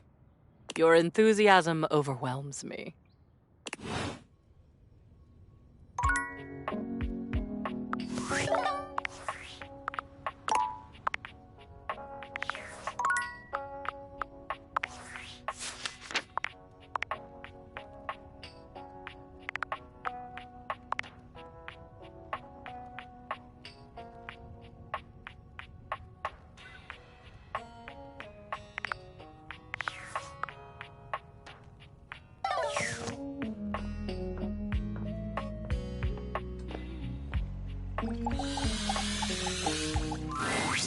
What?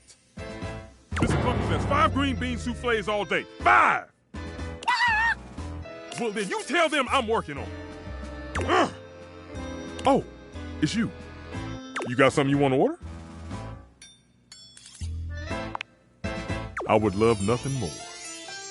Because here with you, the sun dims, the stars pale, the moon herself bows to the glow of your brow. Here with you is there music. I hear only the beat of my heart as it seeks the rhythm of your own through liquid dawn. Come on now. Ha ha! Thought I'd try one of Fabrizio's lines. I'll have to ask him to give me some more bon mots. Well, anyway, what's up? Aside from the fact that I'm a stove? Sure. Mr. Cluckers, taking 5. Oh, because it's a backstory.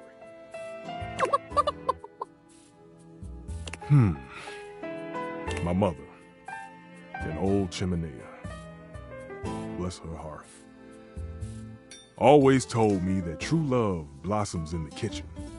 The reason I work so hard is to honor that saying. To me, food is the delicate act of uniting those from all walks of life. It's a brief moment where you can escape from the busyness of modern life and just enjoy. Breathe. It's a reminder that hard work often rewards us with fulfillment. I'm glad you think so. Whew. Would you like to hear a secret? I really hate raw food. It tends not to be fragrant, and it usually only simple prep work. All the satisfaction of managing heat, wafting in the aroma of roasting ingredients, waiting for everything to be done exactly right and at exactly the right time. It's all gone. It's replaced with the cold precision that is best left for hospitals. You can? You can! Please, get the word out. Raw's blah! Yes! All right, Mr. Cluckles, I'm coming. Thanks for hearing me out. Come on over sometime and I'll make you something special.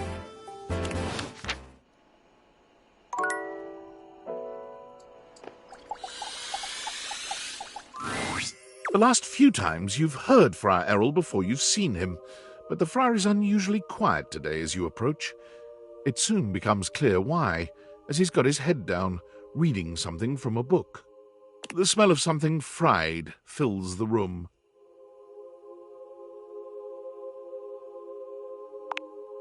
If it is preaching the word of our Lord of Convection, then it is going beautifully. We've not had any converts just yet, but I feel the tide is turning. It occurs to me that perhaps I have been approaching this task incorrectly. You and I know that convection is the superior way to cook, but it seems that merely touting the superiority of a method of cooking is not enough. Apparently, sinners only grow more stubborn and more attached to their outdated old ways when faced with progress. Disgusting, really, but expected. So I have come up with a solution.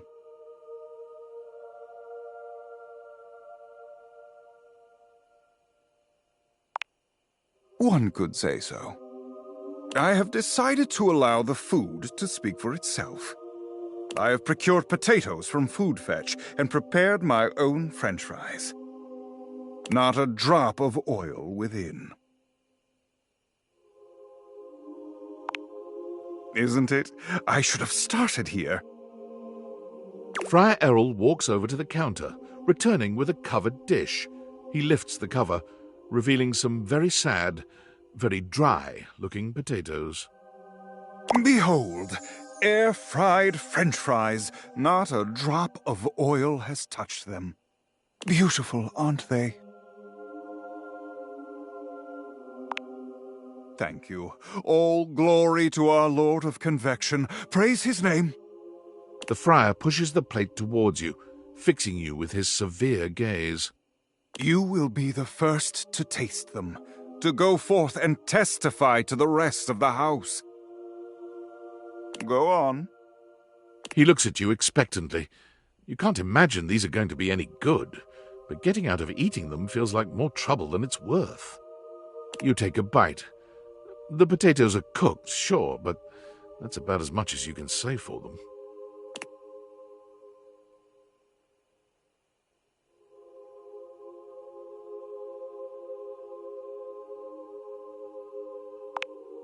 It is truly a spiritual experience, isn't it?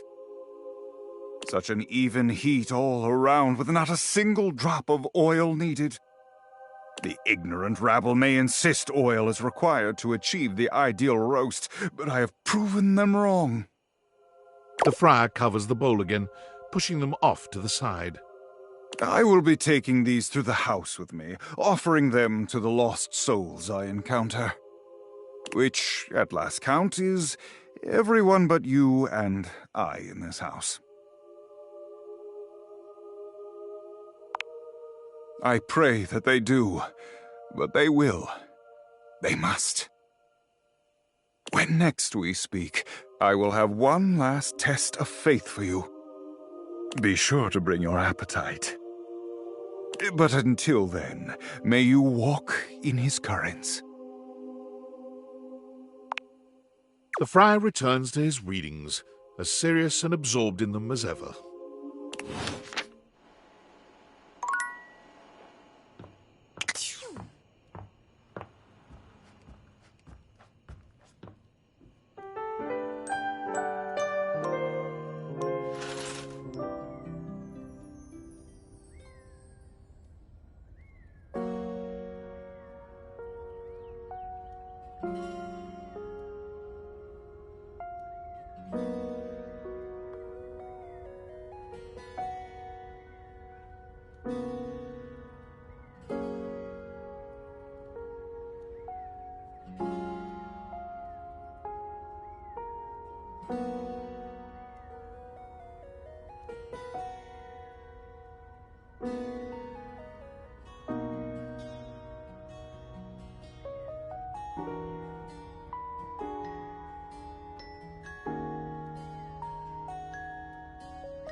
The kitchen smells like something fried again, but the smell is much stronger today, and familiar in a strange way.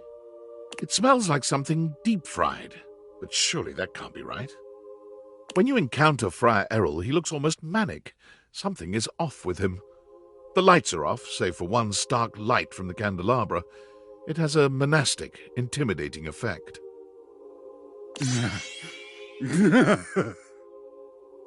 Just look at it. You can practically taste the oil. The friar is concentrating on a single mozzarella stick on the table in front of him. It looks quite fresh.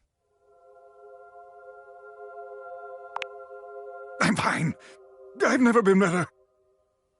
I'm going to understand the secrets of this oil-soaked monstrosity and destroy it once and for all. But what am I saying? I know my own strength. I know that I can handle temptation. But you have been coming to me and hearing my teachings all this time. I have spoken to you at length of the virtues of convection. Show me here and now that you have taken my teachings on board, that you have pulled back from the brink of oily oblivion. Friar Errol suddenly lifts the mozzarella stick and brings it to your lips, a wild look in his eye. Now you will face true temptation. Resist! Friar Errol holds the mozzarella stick to your lips in a way that can only be described as threateningly erotic. He takes your chin in the other hand, his nostrils flaring and his breath coming faster now. Resist! It occurs to you that while you could just do what he's telling you to do, the tension in this moment is nigh unbearable. It might be interesting to see what happens if you do something to break that tension.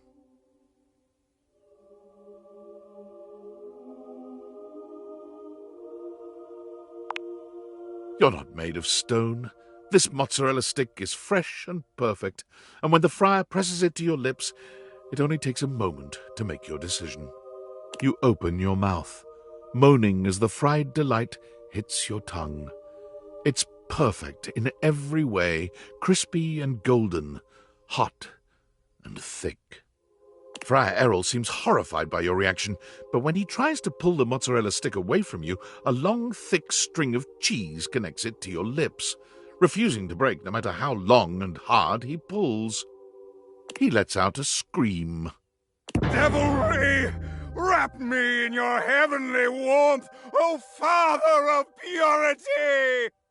His prayers have no impact on the never-ending cheese pull.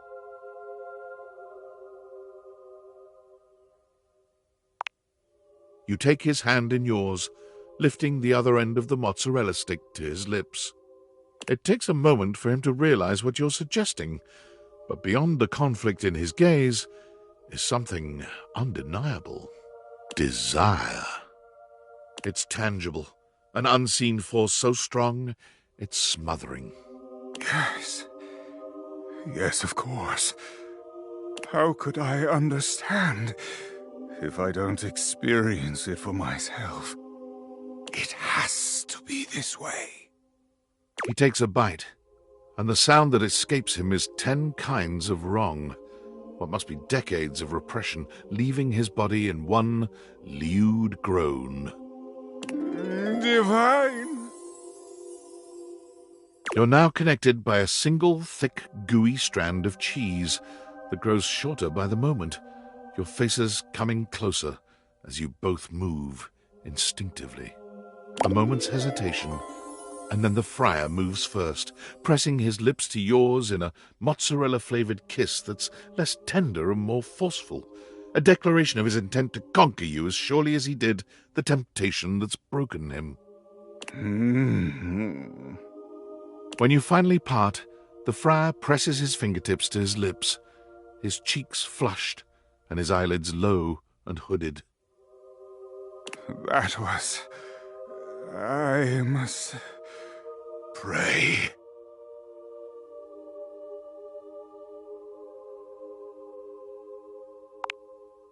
You are right. I must face this head on. I should be horrified at what I've done, what we've done. But I feel reborn. Somehow. Am I losing my mind? Shouldn't I feel as if I've sinned?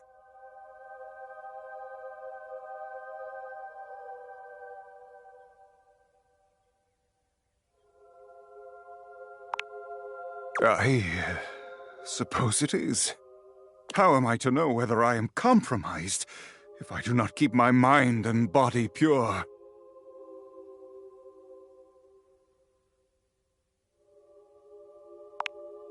Perhaps you are right. I have lived a harsh life of little comfort. Perhaps with you by my side, I could indeed live a little. As would I. In that case, call me Errol, won't you? In the arms of my beloved, I am a friar no longer.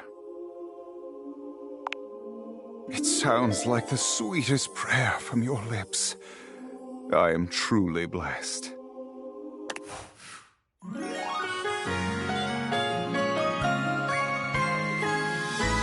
You are truly a blessing.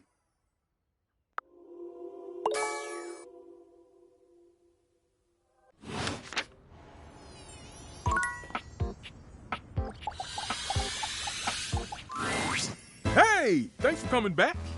I know I kind of put you on ice the last time you came to talk with me. I appreciate how calm you are about all this. I could learn your ways. Well, Mr. Cluckles and I have been talking. He said that your level-headedness was something to be admired. And I said I wouldn't call it that, more of a naive curiosity masquerading as a... yes, I'm getting carried away.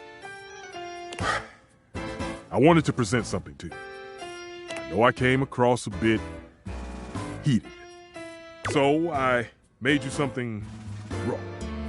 He presents a covered silver dish to you, removing the cover with a flourish. A nice heaping platter of sushi. I don't need to be yelling and carrying on all the time about my conceited opinions. I just need to remember those who I'm making it for. No. See, Mr. Cluckles? Stefan wrenches the plate from your grasp and tosses it into the trash with a speed and intensity that could generously be described as excessive. Score. Good on you for letting me humor the little chick. We know why we're here. To eat some nice, warm food. Shall we? Now, what do we make?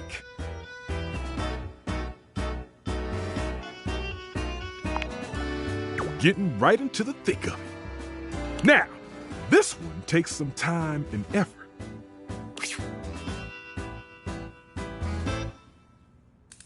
But with a steady hand and experience, you can have your very own tender and succulent beef Wellington. Don't you think I know that? It's vegetarian beef made from mushroom duxelle, a mince carefully prepared by Chef Stefan. You really understand the way to a stove's heart. That wasn't that easy.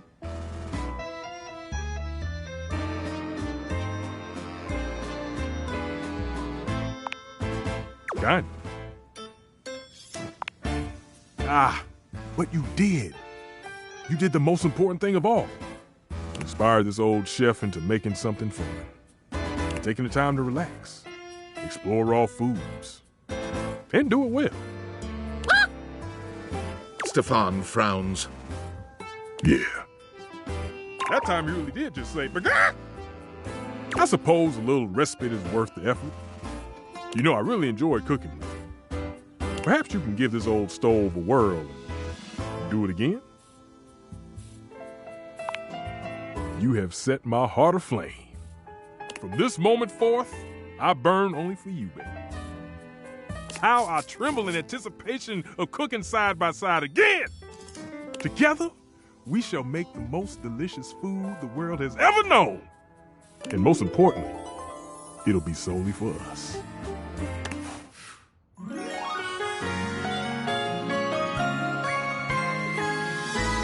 My love, it burns for you.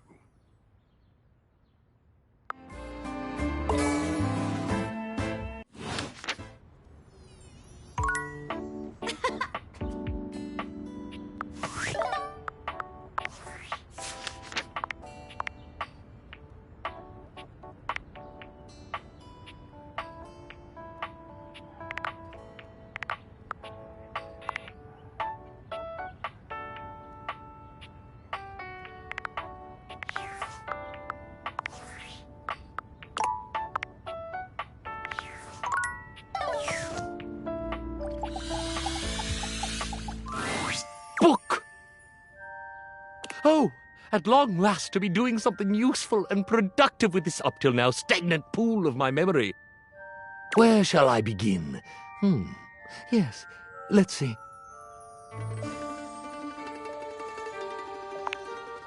Yes, brilliant! First line. Are you listening?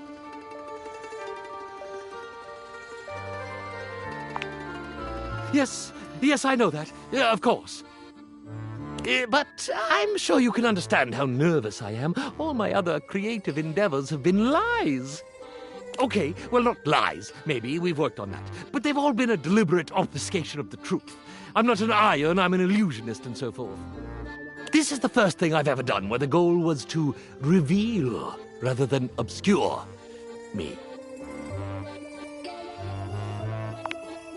Well then, onward we go. Now, where was I? Ah, yes, Saskatchewan.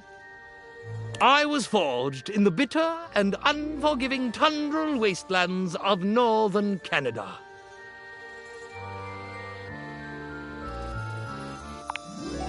Relatable.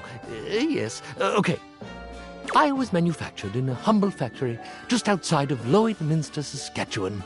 It wasn't much, but it played a vital role in making me who I ultimately became. Better?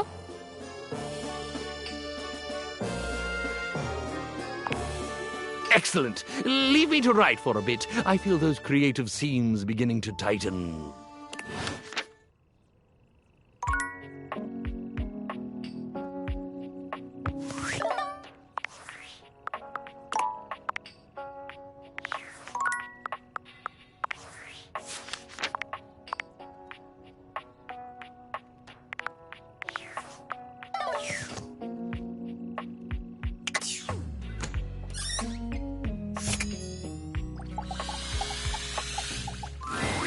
Welcome to Valdivian Plus, Dishwasher Edition.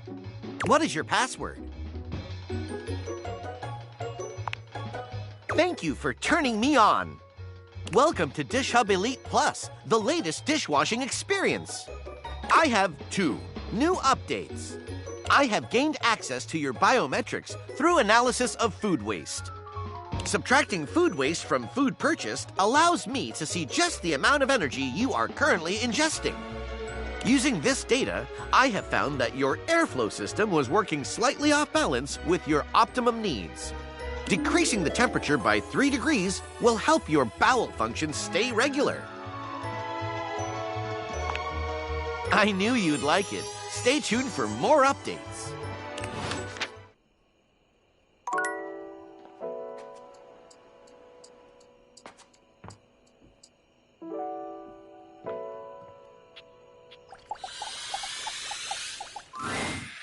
Hey.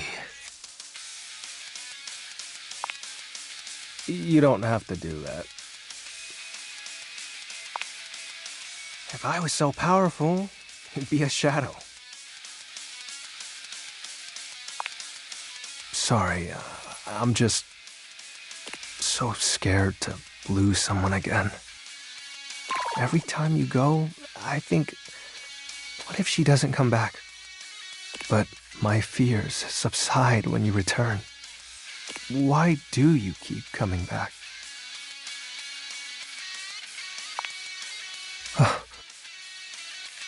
I see.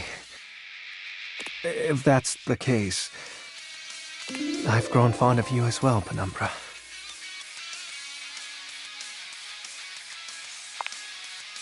An eye of you ruin beyond my nights. This is lovely.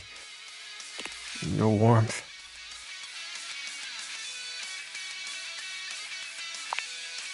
What? I know. So are you. Now, what sinister ideology shall we deliberate on tonight?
To your relief, when you enter the office this time, Willie is not already mid-interview. There you are. My steady right hand. You're right on time. Unfortunately, Mr. Shuttlecock is late.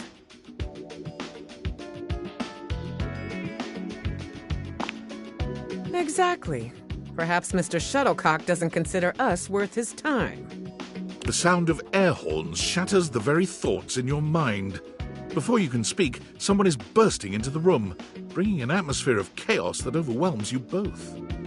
Now entering the stadium, the hometown hero, everyone's pal, your and my favorite, number 17, Mr. Duncan Dunk Shuttlecock! You're late. I am? Ah, shit, my bad, y'all. I thought you said it'd come about now. You're a minute late, and your little intro cost us more valuable time. So if you don't mind. Yes, ma'am. Yeah, sorry, ma'am. Forget about it. Just tell us about yourself. Give us the Shuttlecock Sports elevator pitch. Elevator pitch? You mean like, Dunk very slowly mimes throwing a baseball, looking at you and Willie for confirmation that this is what you're asking of him.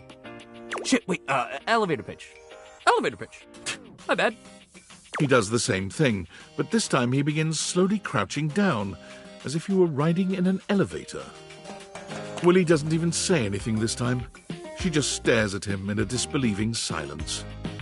Dunk looks back and forth between the two of you, but when he finds no clues in your stunned expressions, he simply hands you a cleat. Elevator pitch. Dunk flexes hard, his muscles bulging. His physique is impressive on its own, but he's really laying it on thick here. There are muscles in places you didn't realize muscles could be. He's truly in excellent shape. Go on. This is it right here, baby. What is? You're flexing? This is Dunk Shuttlecock. The sports equipment, the myth, the legend. All this hard muscle is the Dunk Shuttlecock experience. Did I give you the impression I invited you to speed dating? I'm asking you to sell me on your lifestyle. Is that not what I'm doing? No! You are not the product. Please, in 10 words or less, sum up why we should invest in the Shuttlecock experience. Oh, okay, I got you, all right. Dunk frowns, moving his lips without making any sound, counting silently on his fingers. Me? Like sports? Sports feel good. He beams at the two of you, deeply pleased he managed to solve Willie's riddle. Incredible. Thanks very much, Mr. Shuttlecock. We'll be in touch in the days to come. Cool. You have a nice day now. Willie puts her head in her hands, sighing long and loud. What the hell was that? What was that?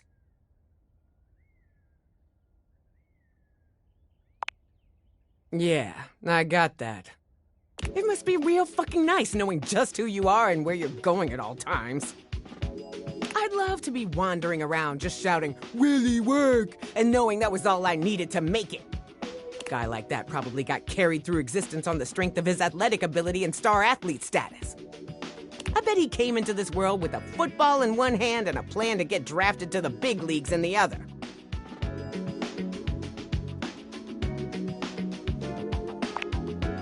Ow. Guess you end right back in the same boat with that whole wasted potential thing. Well, whatever. I'm not gonna shed any tears for some spoiled athlete. But I'll grant you that maybe Mr. Shuttlecock isn't necessarily the privileged baby I assumed he was. So now that we've got that extremely important point out of the way... Willie's gaze falls upon a paper in front of her. She scans over it briefly and then sighs. I've got other interviews lined up around here. I'm wondering if it's all a waste of time. I want this to be work, but it's not. I mean, hell, look at this. coffee with Jean-Loup? What, am I gonna start a rap career at my age? And then this, lunch with Scandelabra? I mean, I figure maybe he had his, well, candelabras don't have ears, his candle holes to the ground? God, I'm really scraping the bottom of the barrel here. I have to try.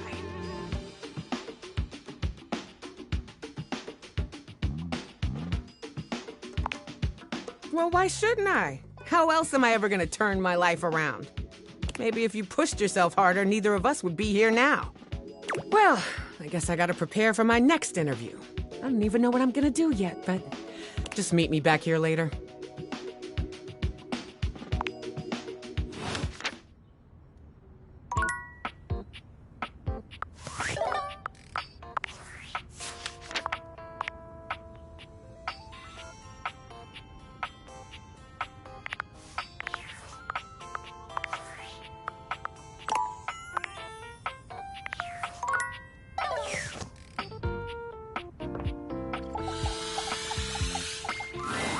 Oh, no you don't.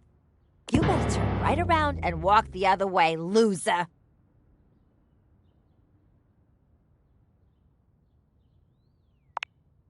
Give me that candy.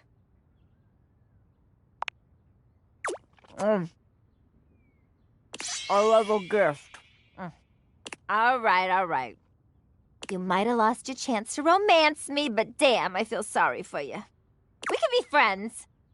Now get out of here, dweeb. I can't find a boyfriend with you cramping my style.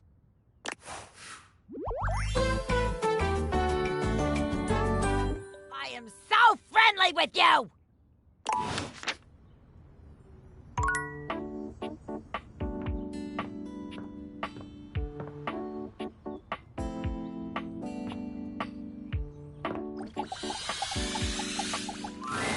Oh well. Are we all back? Yep, here. Just had myself a nice cold spaghetti lunch, so I'm fueled up and ready to rock. Oh, delicious! Where did you get spaghetti? Seems like the kind of question you don't actually want the answer to, doesn't it?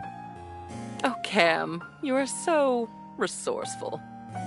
And energized, which I'm glad about. We have another full box to go through. And we all know how this works by now, so boys, go to your corners.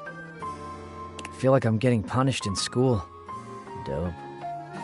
And you, Art darling, right up here, front and center. Don't worry, I won't bite. At least not until you ask me to. I hope our work this day will be a good one for Art. So, item 1. Chimneyland. Oh, isn't it macabre? Every time I look at this map, I feel like we're back there all over again. That one Halloween when you brought this map back. Those memories are so dark and so twisted and so... Oh, my. I'm losing control. I did not expect this process to be so invigorating.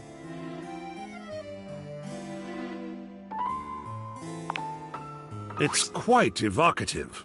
Worth a good study. Quite glad I'll get to see that one every day. Yum. Oh yes, funny sayings that people with no personality hang up on the walls. I think these were your nod to a fad that was going around. I actually admire you for these. They're on the trend while also poking fun at the trend. And honoring that brief obsession with coffee, of course.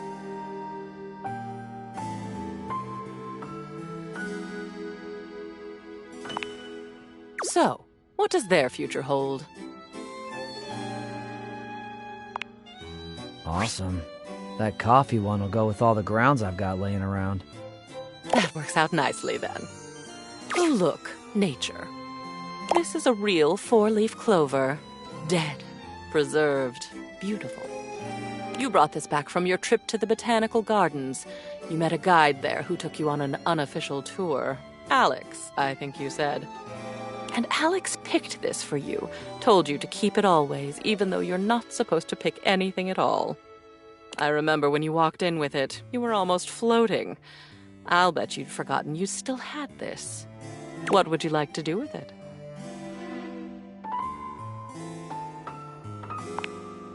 A tribute to a beautiful memory. Good. The memories that bring us joy should be seen. Well, and then there's this. It's a photograph. You took this of a beach. Of course, a hot and sandy one. Not of a cold and rainy one, which, if you ask me, is the only time that a beach is not a monumental waste of time. I will never understand this fascination with beaches. But this one was special to you. Is still special, perhaps? It was a moment of great stillness for you. You took this photo to remind yourself of that moment when you felt purely happy, even if it did happen on a beach. So, what would you like to do with it?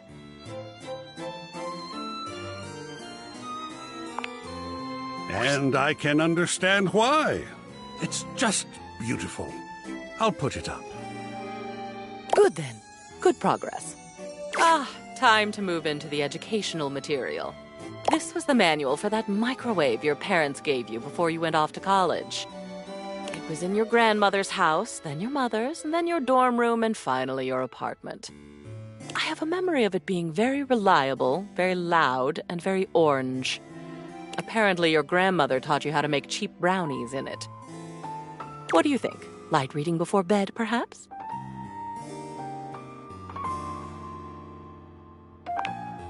I'll take it. It's even got stains on it. Score. Decisive today.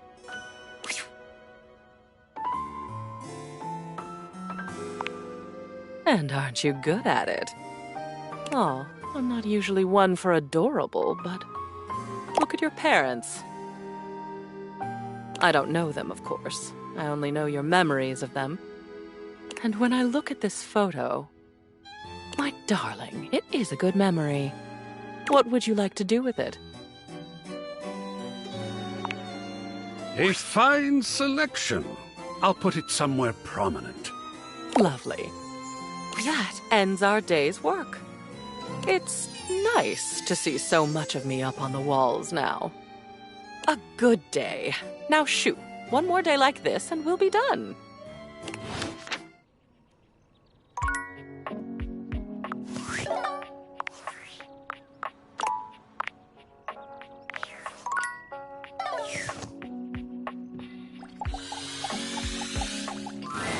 Today, we will be playing a popular and complicated game.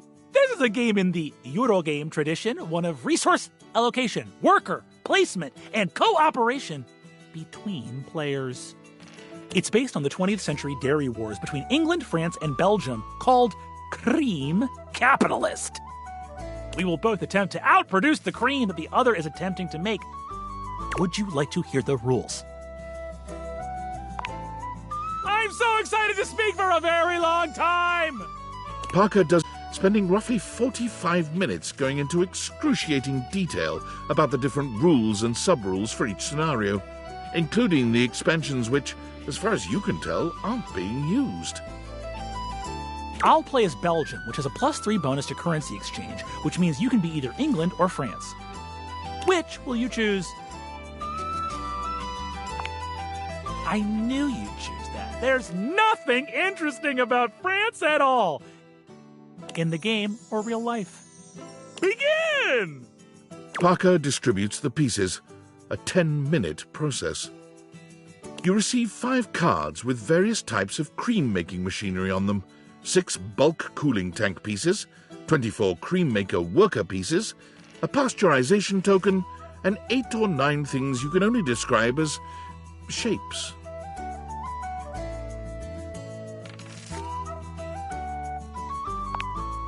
It appears that Belgium has slightly different calculations governing the way that their workers are spawned. In fact, the Belgium player should prioritize exchanging currencies to create new cards rather than spawning new factories. I'll go first so you can see how a turn usually goes. It consists of 5 phases. Parker does a mathematical dance between placing workers, spawning new factories, and gathering new resources to then place again. Chits and chips fly through his fingers, and it serves to remind you just how well made the pieces really are. That's my turn! I'm prioritizing fermentation technology, the last step in the cream-making process. Now you go.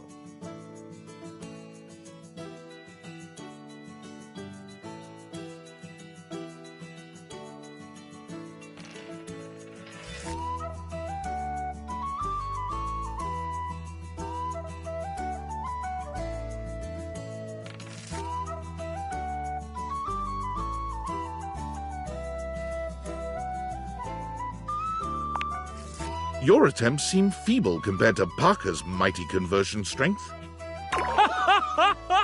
You have a long way to go until you can convert like Belgium can. But it seems that his bluster hides the fact that he hasn't taken advantage of his country's own strengths just yet. The turn goes back to Parker, who spends 10 more minutes going through the 5 phases. I've invested in new technologies. Once my factories are complete, my process will be airtight. Making cream will be a dream.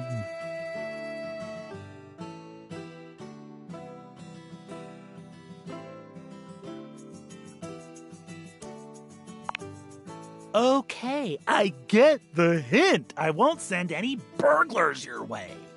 Soon, with the bottom falling out of his resource generation, Parker's mighty dairy empire crumbles beneath its own weight. You are outproducing him 4-1, and your low-fat milk production has increased exponentially.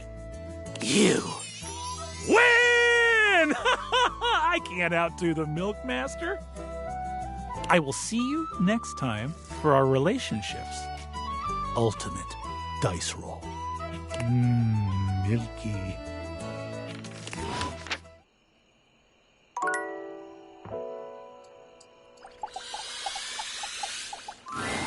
There's something different about Prissy today. She almost seems alive, which is a strange thing to say about a plastic plant. Could it be? Well, well, well, look who it is! My genuine, honest tobacco hero! You did it! We did it! I don't know exactly how it happened, if it was one of the things we did or all of them together. Or maybe it was just the magic of having someone who believed in me and showed up for me. But I am real! I am real and I'm everywhere. I think we can agree that even if there's some sciencey mumbo-jumbo at work, that there's absolutely magic. I just cannot ever thank you enough. You made my dream come true. I'd say I could die of happiness if I wasn't so gosh darn alive. And I feel beautiful too. I can't even express to you what this feels like. It feels like something has been missing for so long. And now it's home. I'm complete. Everything is all right. And now... Thank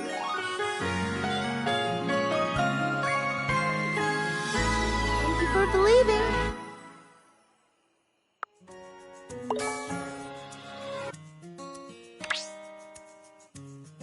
I have love. Just when I thought my life couldn't possibly get any better, I have love. You know, it's funny. I guess part of me always thought that if I ever found love, it would be a big, splashy thing. I mean, obviously in my fantasies before, I was a real plant, but there was always something else that made it really special. Oh, I don't know. Like fireworks maybe, or like a big party, or maybe an orchestra playing and everyone dancing and laughing. But now I'm here, and I'm real, and I have that thing I've always wanted. And it is enough. Because I love me. It turns out to be really quiet and simple. Just the realization that I love me. I guess I always did. I just didn't know it.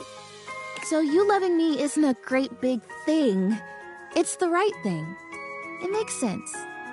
and I wouldn't want it any other way. You better. Gosh, can you imagine if we finally got to say I love you to each other and you just up and boogied? That would be a buffoon move, darling. Don't be a buffoon.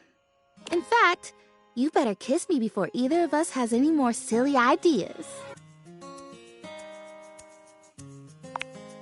Mwah!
Hey, you.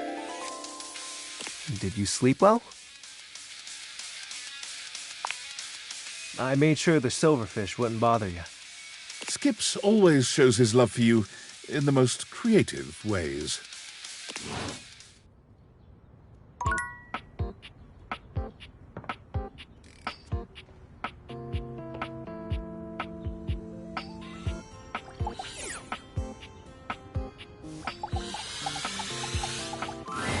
Welcome to Valdivian Plus Dishwasher Edition. As it has been a few days since first login, I have taken the liberty of scrambling the order of the passwords to ensure highest security. What is your password? Welcome to the new and improved Dish Hub Experience X. I have 418,072 updates. Would you like to hear them? Using the biometric data gleaned from the air filtration system, I was able to self-replicate detergent matter to fill your home with the sweetest of odors. That scent of Lime Dawn Blast you have in your nostrils is the smell of optimized health. Studies have shown that similar chemicals have had similarly benign effects on similar humans. You're welcome, by the way. You as well, my human. I will comfort and protect you always. You need not worry about any more stains, whether on your dishes or in your lungs. I will honor and care for you like a guardian angel. I love you forever.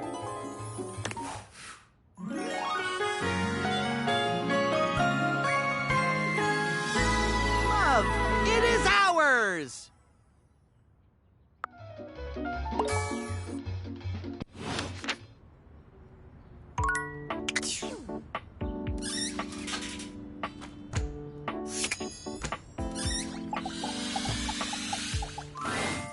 I am glad you're back. I've gone through a couple of chapters, but I have become stuck on this one. Could I read you a short bit, and you could maybe help push me through to the other side of this writer's blockage? How fun! I'm now a writer with a blockage. The crowd panted and craned their necks towards the stage. I could almost smell their anticipation, so thick was it in the air. What will he pull from beneath his cape, they wondered. A live parrot, overflowing handfuls of gems and gold, a lit fire and a whistling tea kettle named Armand. The gangsters' goons waited impatiently in the wings for the curtain to come down. They knew as soon as it did, I would have no choice but to go with them and pay them every dime. But for those moments, with the stage lights burning like the sun of pure love in my eyes, I was invincible. Oh, yes, and exactly as I've just said, too. Well, Perhaps not completely as written, though practically, yes. I'd say the basic premise is accurate. In theory. Mostly.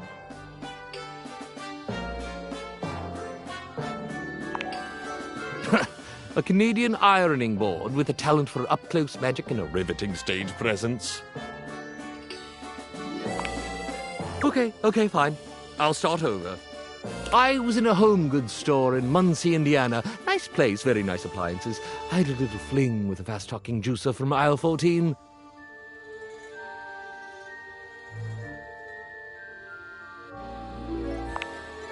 It wasn't bright stage lights so much as the lights from the emergency exit signs, but it was red, and that was quite lovely and dramatic.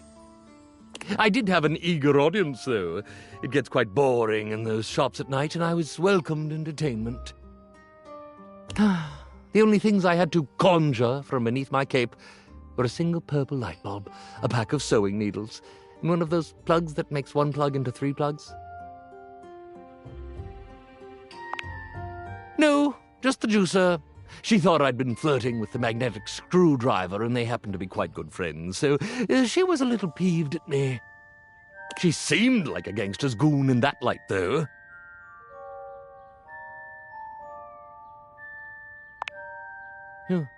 You are?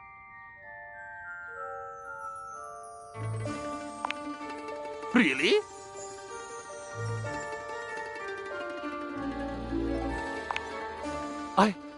I am reinvigorated. That's why I've had writer's block, because I'm trying to concoct a story instead of just telling one. Thank you. Thank you yet again, my friend, for inspiring me and assisting me and listening to me, the real me. I am deeply and sincerely touched. Now, off with you. Ron the Iron has some more biography to reveal to his potential anxious readers.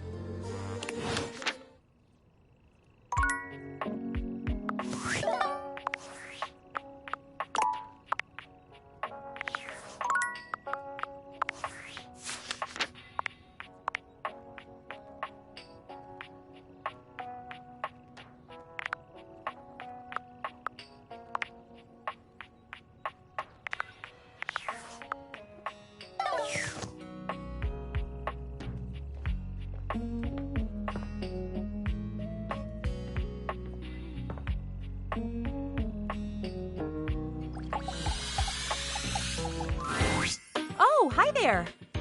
Welcome back. Wounds? Injuries? In addition to bandages, I now have ointments.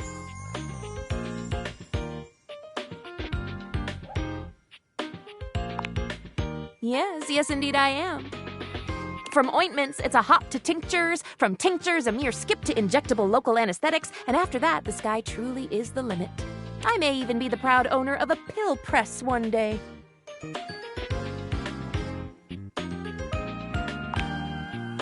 I'm excited for me, too.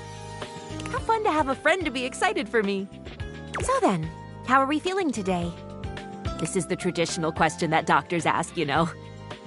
I'm practicing. Good? How good? Good as in good enough that you could run a marathon? Or good as in you're putting on a brave face but shriveling up on the inside good? Fantastic!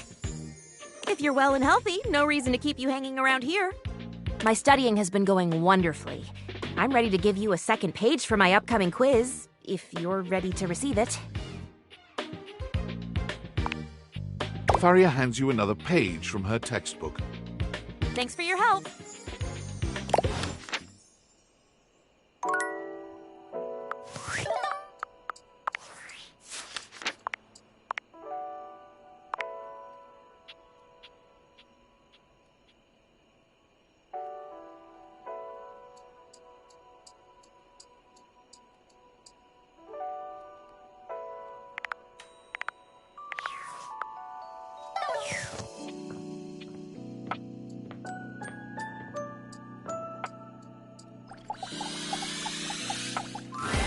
Oh, hey you. You'll be pleased to know I'm not on the ice cream train anymore. Not sure what I was thinking, overindulging like that. But thanks to your influence, mostly, I've put the tubs away. I know! Let's go, Arma! Arma gestures lazily to a spot not far from her. Could you do me a favor and bring me that box over there? Thanks. Cigarettes. So tasty. Arma opens the box and pulls out a cigarette, holding it expertly between two fingers. She looks as if she's held a cigarette many, many times before. What about it? Just a nice way to relieve the tension. She gestures carelessly with the cigarette. And the boredom. One of the previous owners left them hidden in a little secret spot behind the wall. This is Siggy, and these are the smokes. Yeah! We're Arma's friends. And we can be your friends too if you want. We're always here for you. Always here when you need a bit of stimulation. The room is filled with the smell of tobacco and cigarette smoke. Arma's friends crowd around you in a scene straight out of the nightmares of your high school counselor.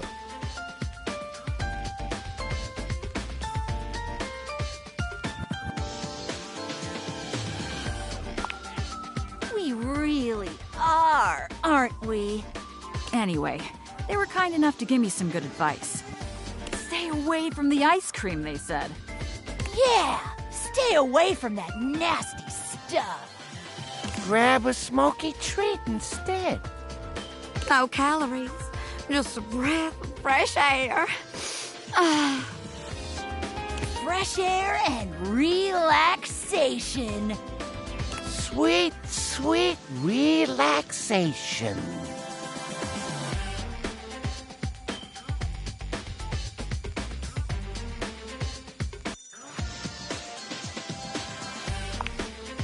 What? Why? Yeah, why? What's wrong with us?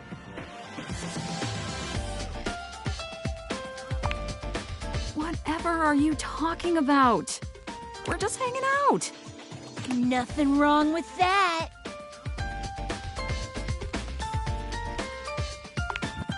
Oh, so you're gonna tell me how to live my life now? You tell him, Arma. Yeah!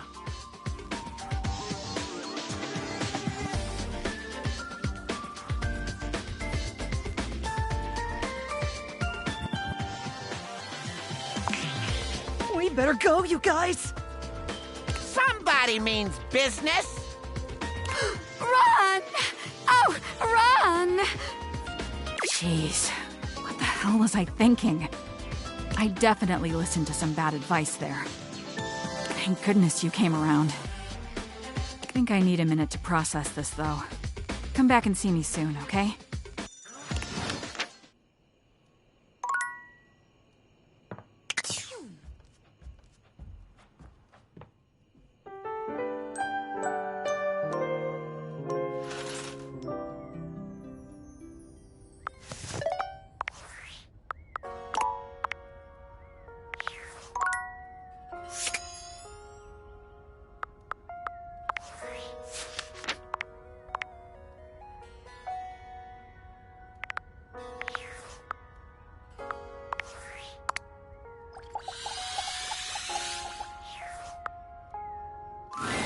As you enter the office, an aristocrat in a powdered wig rushes past you.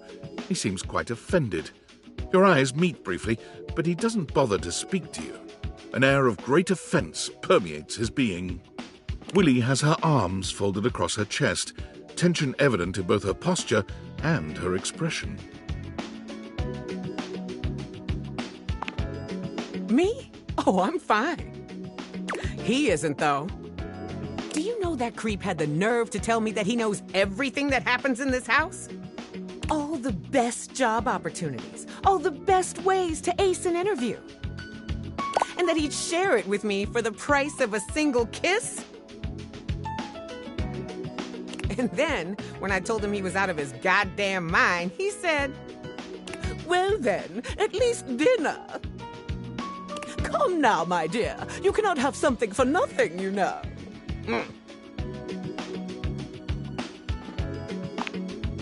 I sure did. For some reason, he didn't like it. He got his wicks in a twist after that and left. I didn't even get any leads out of him before he tried to pull that vile shit on me. So now I wasted my time and my hand kinda hurts.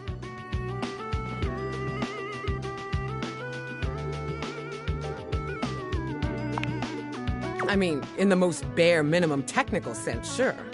But I'm not really going for technically complete. I need to actually be employed? God, whatever. Look. I'm tired of being the one doing all the work. You trained our replacement. The whole point of you being here was to help me fix this. So go on. Your turn now. You contribute something to this employment journey.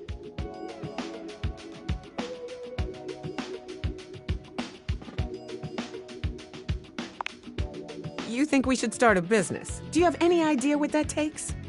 First of all, we don't even have a business idea.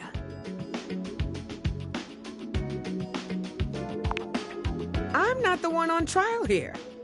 Go on then, let's hear it. Give me the $1 million small business idea.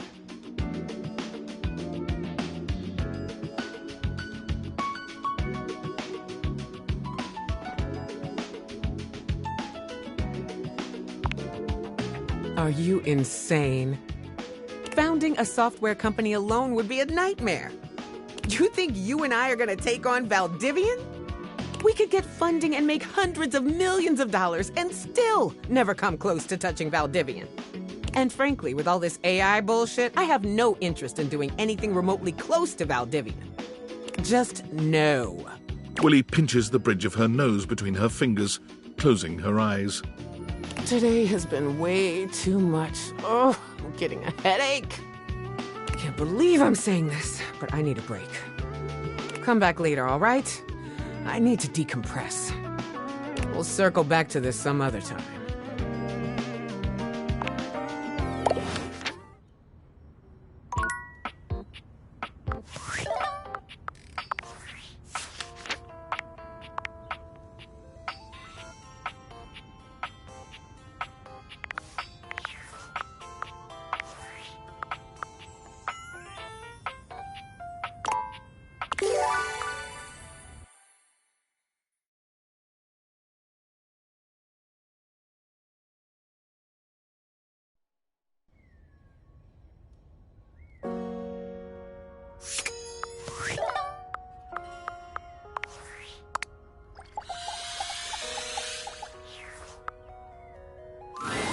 As you enter the office, Willie has her arms folded across her chest. Tension... Me? Oh, I'm fine.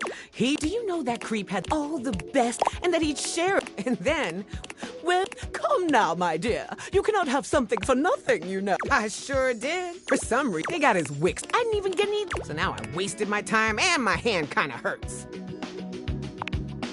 I mean, in the most... I'm not really... I need to... God.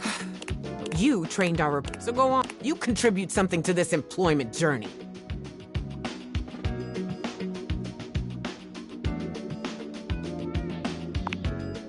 A spa day? With what money? What?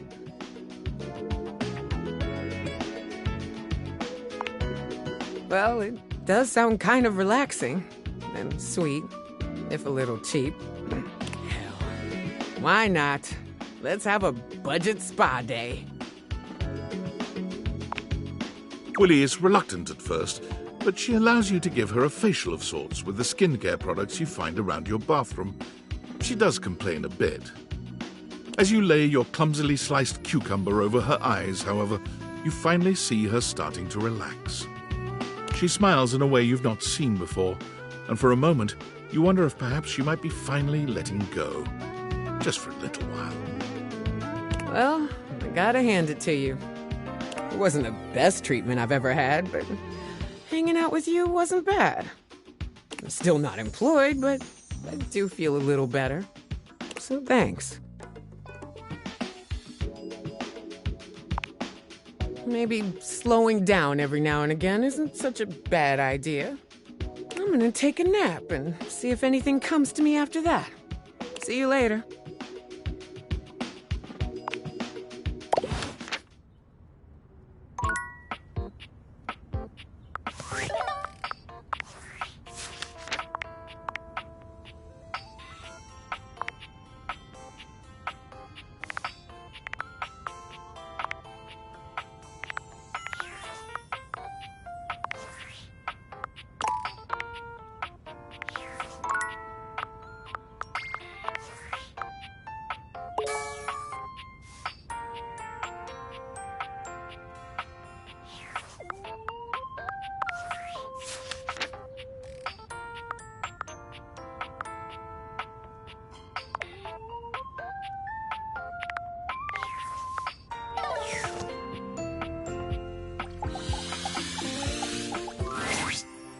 Hello again. I trust your meeting with the mayor went well? Wonderful! Anything else I can help you with while you're here? Oh, bye-bye! What else do you need?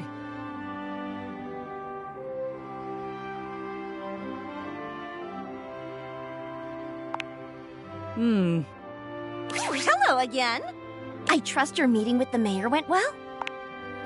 Wonderful! Anything else I can help you with while you're here? Oh, bye-bye!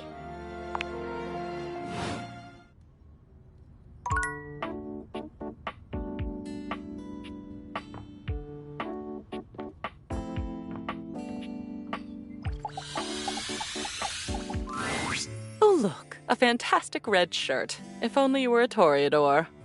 We have just been discussing whether or not we're excited for the upcoming end of our little project. I, for one, cannot decide.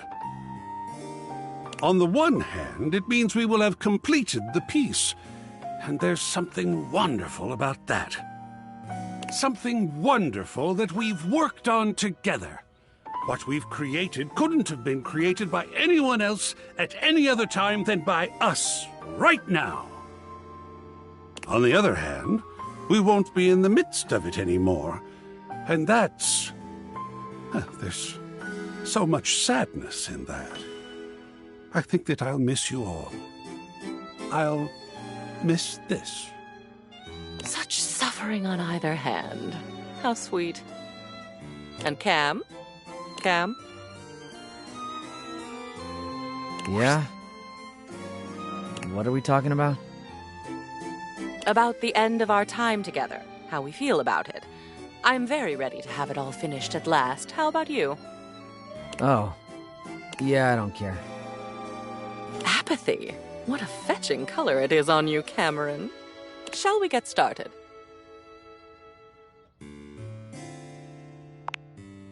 Aw, just when I didn't want a friend. I'm ready when you are. All right then, on we go. Oh, I was wondering when we were going to get to this one. This is a photo. It's a darling photo. Of you on the toilet, taking your first all-by-yourself poop. You kept screaming for her to get the camera, and you held that little poopy in until she went and got it. I don't think your father was there. He heard about it over dinner. Shall we put this on display?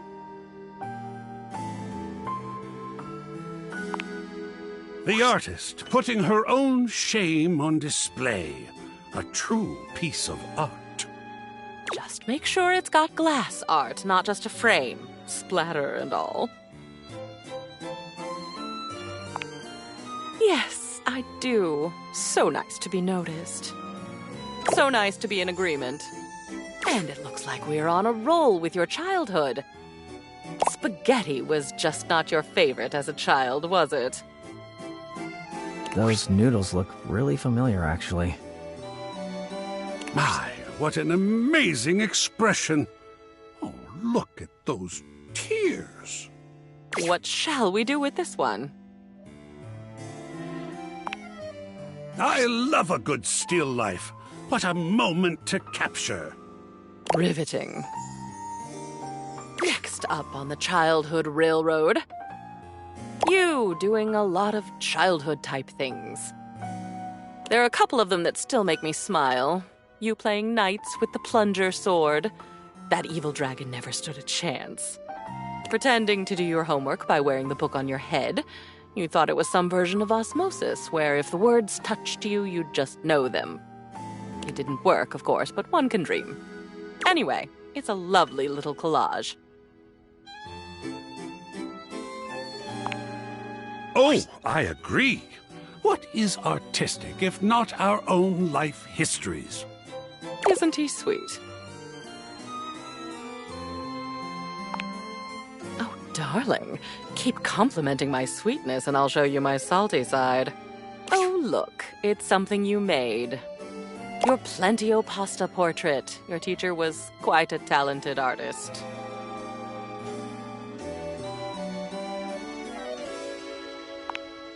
She must miss you.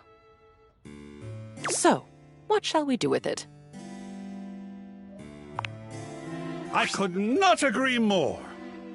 Aren't we all broad-minded today? Oh, this one is a bit ironic. Your diploma, your Bachelor of Fine Arts in Customer Service. You know, no matter what happens, you still earned this. Shall we hang it? AI be damned. That you did. The art of an achievement. We are quite near an achievement ourselves. Oh my goodness. This is our last item. It's your graduation day from high school. We were all so proud of you. And look who else was there with you. It's Teddy. With you forever and always. What about this one? I know just where it should go. Excellent. This concludes our last culling. And you have done what I asked perfectly. Your walls are absolutely bursting with your memories. So much better than being bursting with them myself. Oh, I won't be flying away anytime soon. You can still find me in the halls of this house. Being gone from the attic, now among the world at last. I couldn't be more grateful. Well, my darling, I'm quite sad to say that it's over. I did not expect to enjoy getting through all that with you, but you are very pleasant company. And existing on my own now, unencumbered by stuff, I can't even tell you how good that feels. Thank you for making it possible.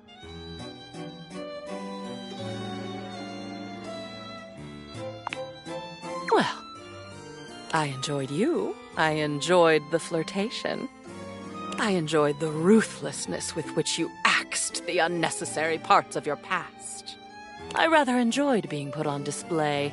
My beauty does need to be seen to be believed. There was a lot to enjoy, and I am open to all kinds of pleasure. What fine eyesight you have. You'd have been a fool to think otherwise. You know, I think you'd better go on ahead and kiss me, don't you? Before I'm just a memory. You and Memoria share a kiss that will live in both of your memories for decades to come.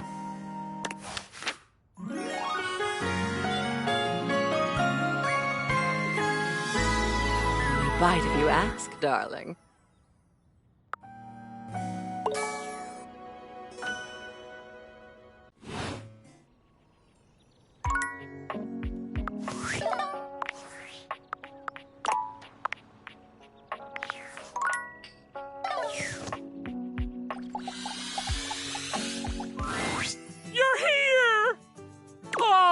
Had so many adventures together, so many fun games.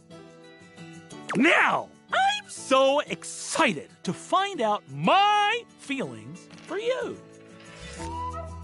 Are you ready to begin the process? Oh, we need my good friend Chance for this. I can't believe you're doing this, dude. This is a terrible way to find out your relationships. It should be done through careful, well-thought-out story beats, excellent lore, and a good sense of closure. Oh, I love my dice! I need it! It's part of the rules of my love! Fine. Here they are. Your relationship dice. They're beautiful, Chance. Yep.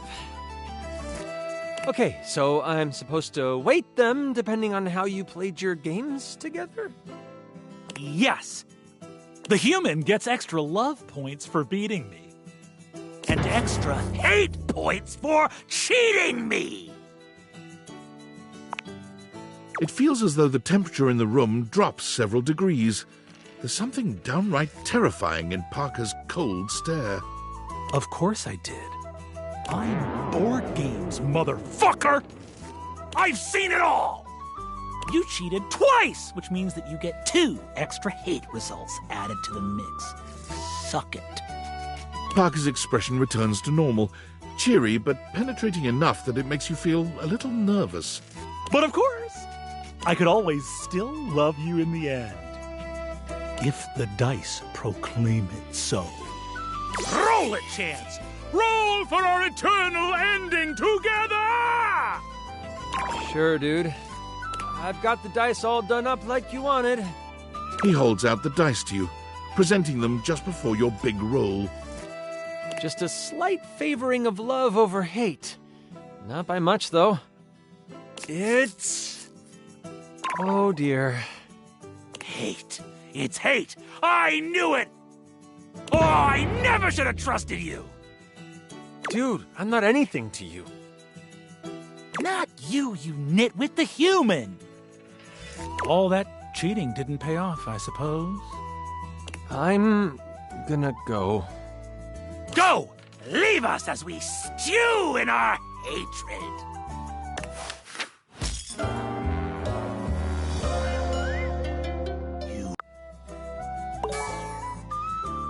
I got played.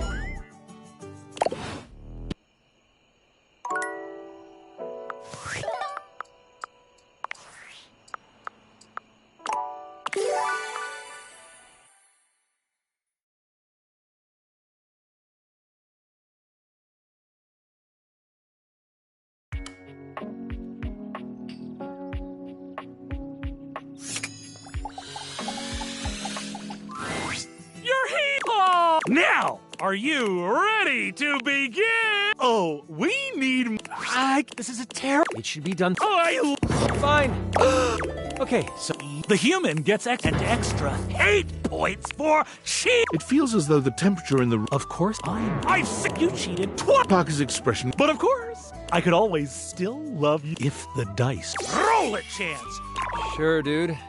I've got the dice all done up like you wanted. He holds out the dice to you. Just a slight favor.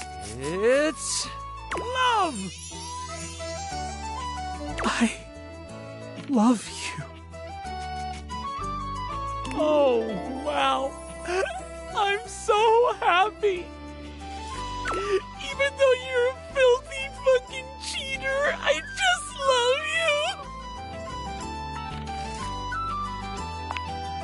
You're the best, Chance. Thank you so much. Sure, dude. Whatever. I wish I knew how I felt about him, but he never lets me roll for our relationship. You've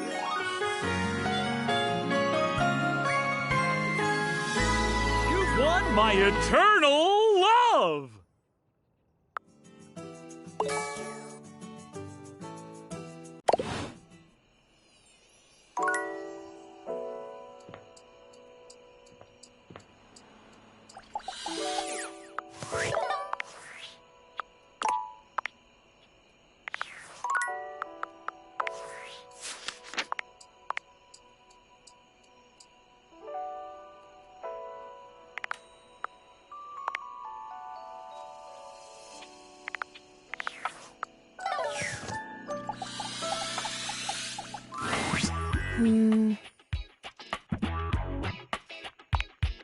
One moment. Okay, the numbers are the same, as they always are. I thought I told you not to speak to me unless there is an emergency. An uninsured vehicular accident, an overdue credit card bill, rental coverage in the event your income falls short. Any event with similar dire qualities qualify. It depends. That is why I check every day to see where we're at. I have to plan for every contingency. Then I have plans for that as well. Well, having fun is a luxury I provide for you as well. I will also be there for you in the scenario that you decide to overindulge. It is always good to be prepared. Duly noted.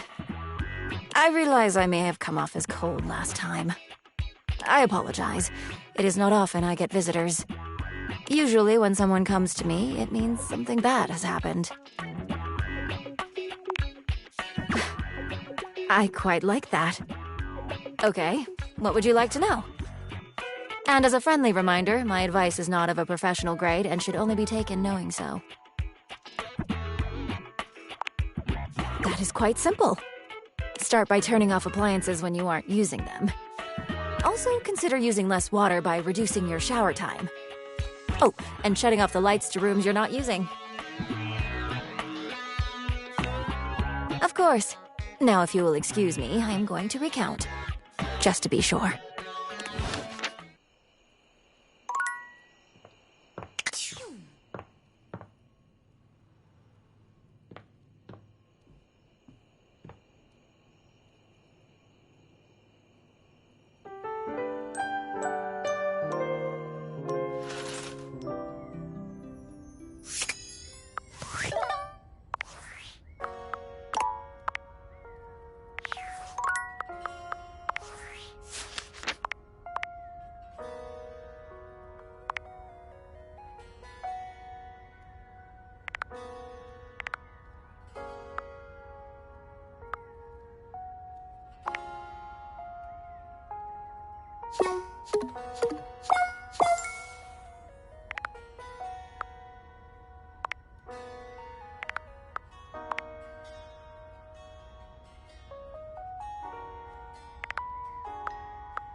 Hey, Rosefina. Shelly still has a slight air of nervousness to her, but the edge in her voice is gone. So, I was doing a lot of thinking, and some reading up online. I thought always being positive would help the negativity and fear I felt. But I guess that's what folks call toxic positivity. And that's bad.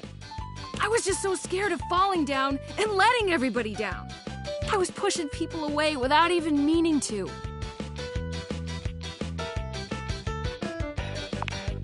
Well, thanks, but it was the wrong way to go.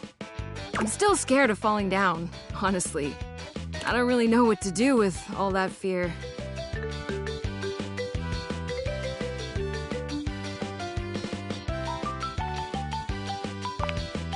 Maybe someday I will too. But look, I gotta thank you. Most everybody runs away from me before too long. You stuck around, and you were supportive. I don't know if I'd have ever been able to relax long enough to rethink my entire deal without you around. In a way, you were my shelf. So thanks. There's, one more thing. I haven't been close to anybody in a long time, and you've been on my mind so much. I thought it was all the anxiety at first. But last night, instead of staying up because I was scared you were gonna hate me, I kept thinking, I want to see that smile again. Do you think maybe we could be more than friends? You would? Oh my god! I've never done this before. I don't know what happens next. I'm scared, but it feels different this time. I feel fluttery. It's nice. Shelley reaches out for your hand. Her grip is strong, but there's a sweet softness in her touch. I feel like with you by my side, I can take on anything. It's easy not to worry about the bad things when I see you smile like that. The future feels bright.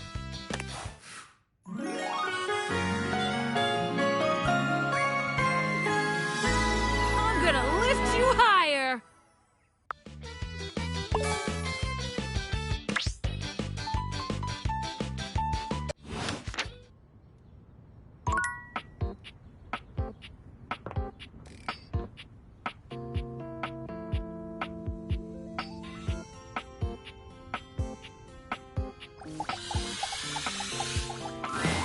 Hey, all this talk with Rainy got me thinking about my favorite kind of music. Rock music. Believe me, I know about rocks. You don't work construction and not know your rocks. I mean, on demolition sites alone. Sure. I had an uncle once, Uncle Tone. We're all named Tony. Oh, yeah. Tony. One brother. Tony. Big Tony. Tony with an I. Same with my mom and all my aunts. Except my sister Conchetta. Anyway, my uncle. My Uncle Tone fell off a crane on a job. I'm talking 80, maybe 90 feet. Cracked, wide open parts everywhere. I know. I miss him every day. Oh, he ain't dead. The old bastard's retired in a basement somewhere in Poughkeepsie. Disability.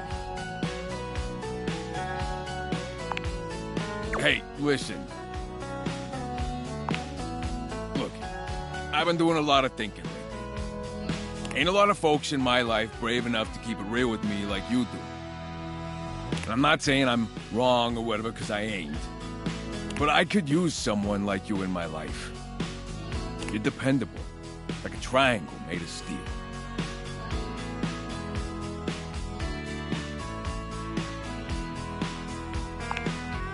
Nah, that ain't it at all. I like you. A lot. You ain't just dependable and strong. You're hot as shit. And things are just easy with you. I don't even have to pretend to be doing nothing. I knew it. I could tell. You just couldn't stay away. Come here. I can't keep it in anymore. Tony pulls you in close. His body is warmer than you'd expect for a toolbox, and delightfully solid. Impressive, huh?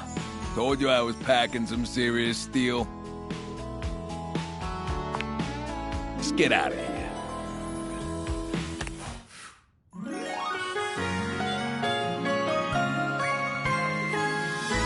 Bada bing! Love!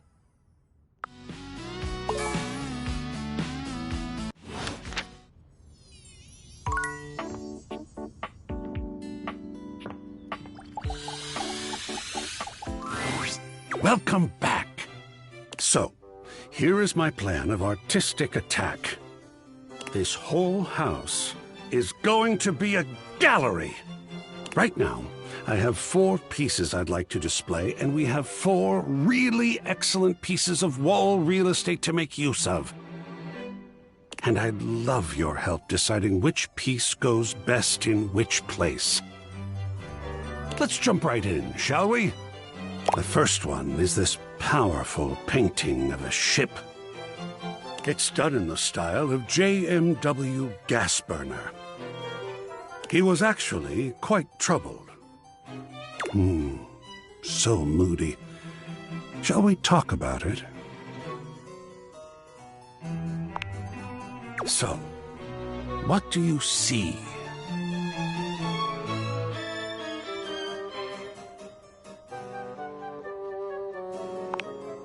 Without doubt, the great age of sail.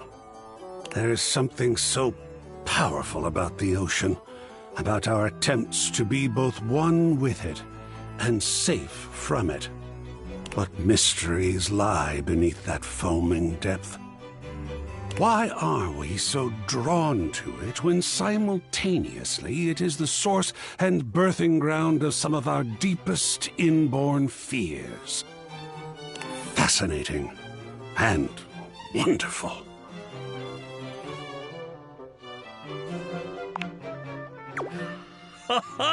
I'm sure there will be folks who look at us in the here and now and think that we were nuts too. This kind of art is amazing in that it can capture a psychic perspective as well as a visual one. Do you think we should display this one? Most excellent. Now, on to location.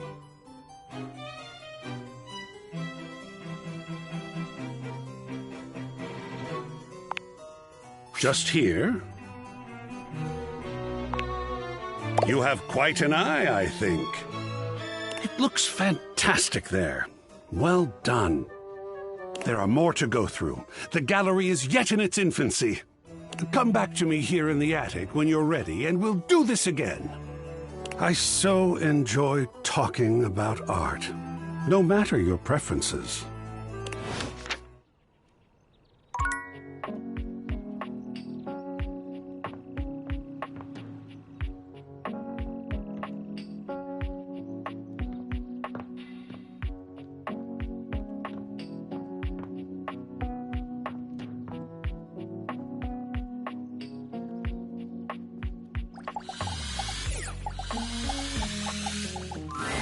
Checking in on the bedroom closets again.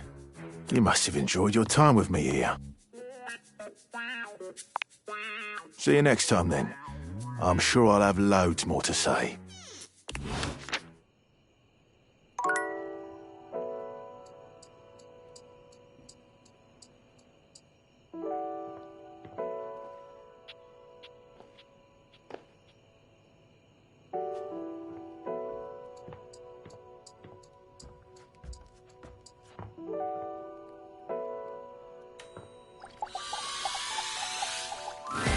Oh, hey there.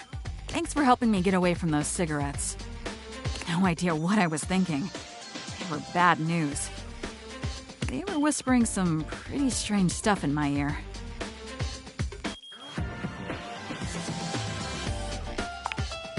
I needed a nudge. I think I was just, I don't know, bored. It can be tough being an emergency worker when there aren't any emergencies. It's easy to get hooked on the thrill. And to feel empty when nothing's happening. But since putting down the smokes, I started thinking, what about prevention? Thanks. On that note, I had this idea. So that we don't run into any more fires like that last one. Why don't we investigate the source? Right? I wonder if he was working alone. Do you know anyone who would be helpful in an investigation? Great idea! Maggie pops in at the merest suggestion of a case. You never officially summoned her, but it seems she just can't help herself. Well, hello there, fellow sleuths. I'm always up for a case. How can I help? Of course. Let me see. According to my brief perusal of the available evidence, the fire was started by a diabolical dalliance. Well, dear friends, the first suspect you already know.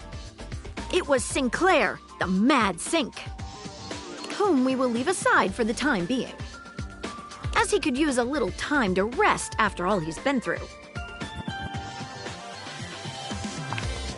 The fire was started with the help of none other than... Fuck, sorry. I should have caught this sooner.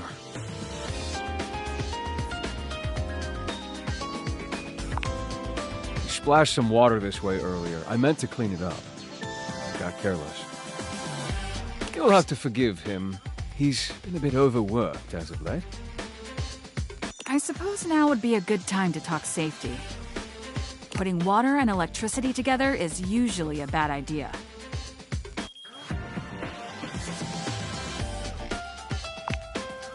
I'm sorry.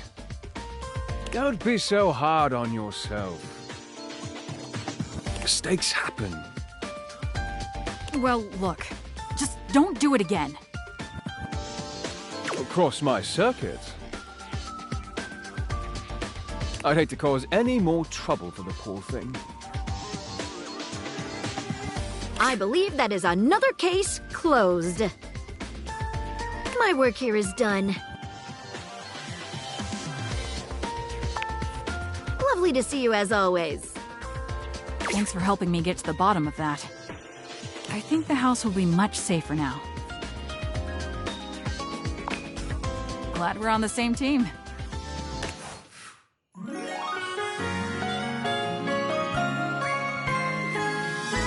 I'm already burning for you, babe.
Well, if it isn't my favorite patient.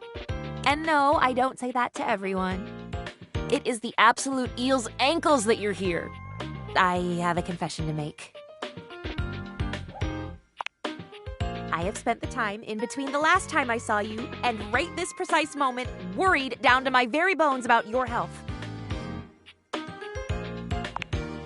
I'll tell you soon, I promise. Just answer this question for me. Do you have any of the following symptoms?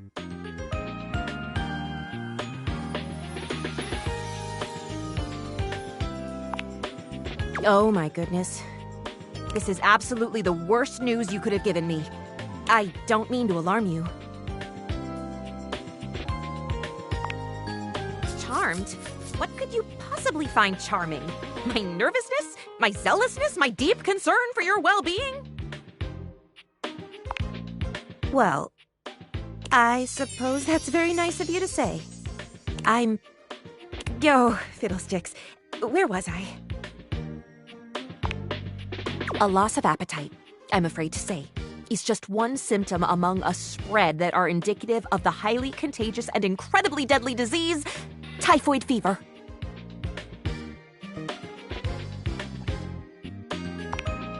I know, this must come as a shock.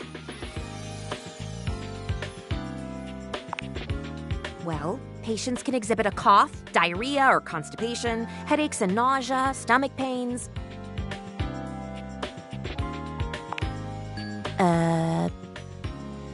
None of them? You're sure?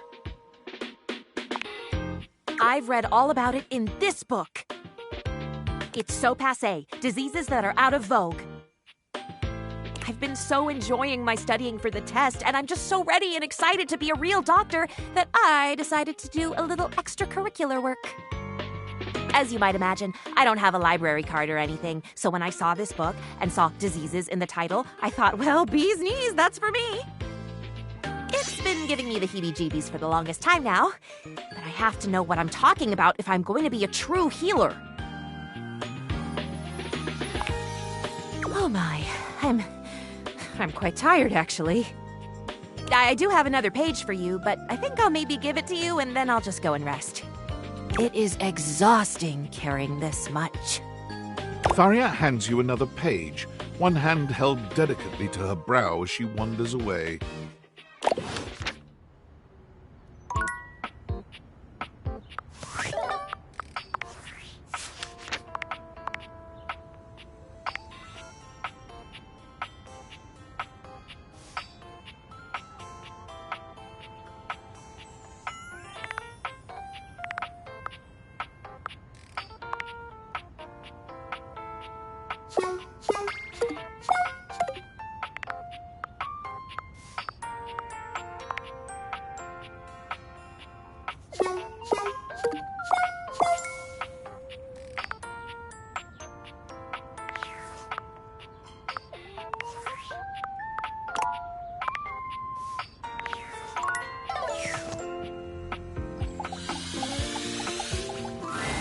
Dorian is as tall as ever, but there's something off with his energy today. His eyes dart briefly from side to side, as though ensuring you're alone. Welcome to the lavatory. Let's keep things private here. Very, hush-hush. Maybe a little. Let's move on. Try as I might to keep things quiet, nestled in this lovely little space in the house, we seem to have attracted our loudest members. We have a rapping loo, a singing shower, and a sink screaming about his very existence. Pity.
Hey, you didn't think I'd leave the attic for good, did you?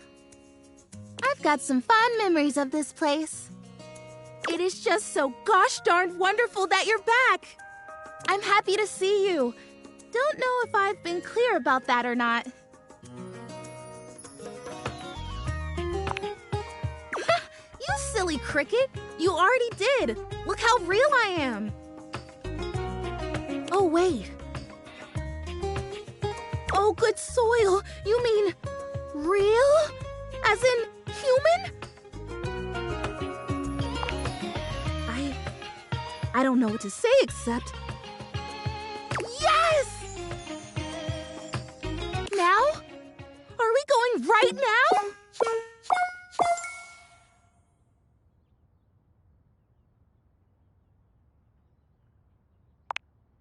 Well then, I'll be right here. I mean, maybe not literally right here. I might move around a little bit because I'm so excited I think I'm wiggling. But in this general vicinity is where I'll be, whenever you're ready.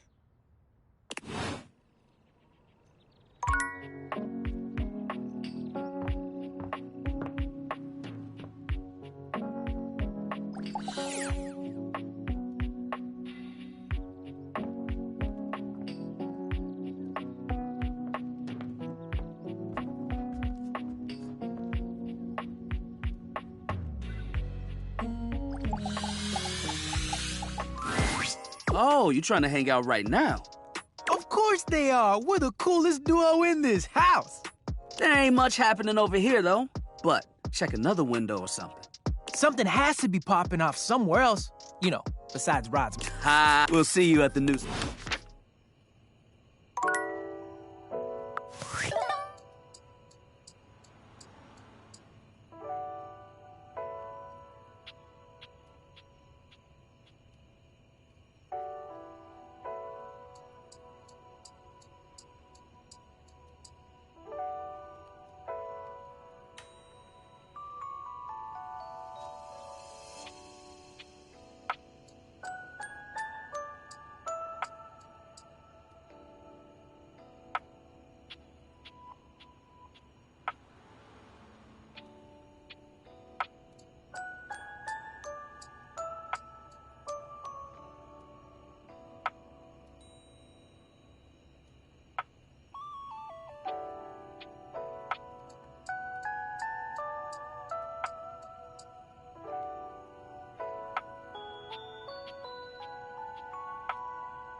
Willie looks positively defeated today, her impressive height reduced to a despondent hunch as she cradles her head in her hands.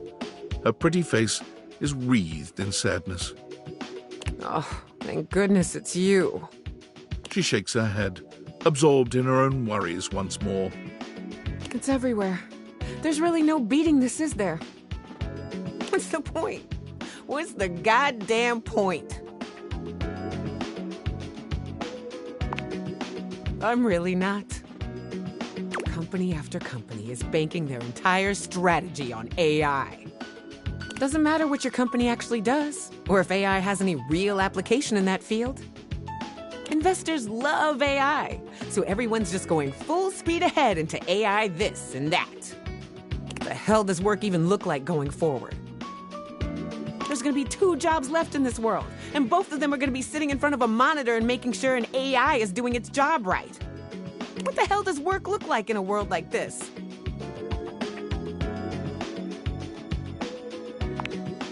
Don't we? I mean, it feels like we're the only ones who aren't. I know I'm the last one to speak on what it means to be human. But what does it even mean to be human in a workplace that's so ready to toss you out like yesterday's garbage?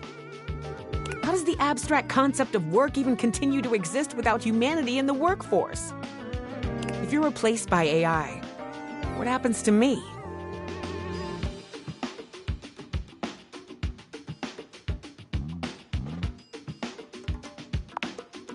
I wish I could be as confident as you.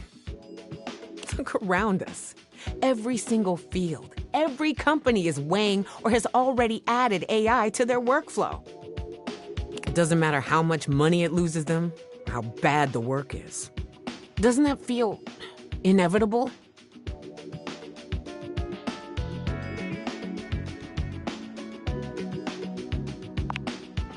I hope you're right. Just feels hard to hold on to anything positive in the face of all of this. I'm embarrassed you had to see me like this. But I'm grateful you heard me out. I need to be alone for a little while. I don't really know what's next. I just need some time.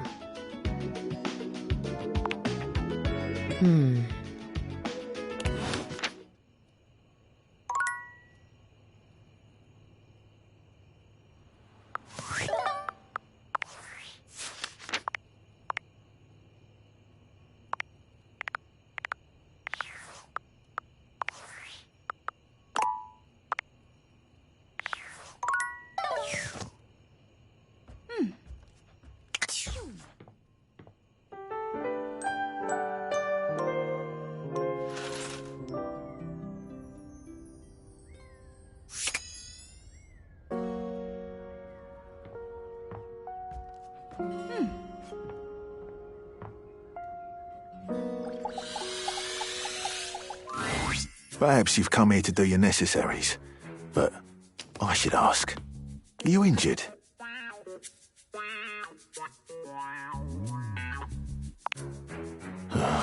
Love will do that to you. Don't recommend it. If you're injured in body, you can meet Faya, our first aid kit. You can find her here under the sink, one of our more out-of-the-way datables. My pleasure.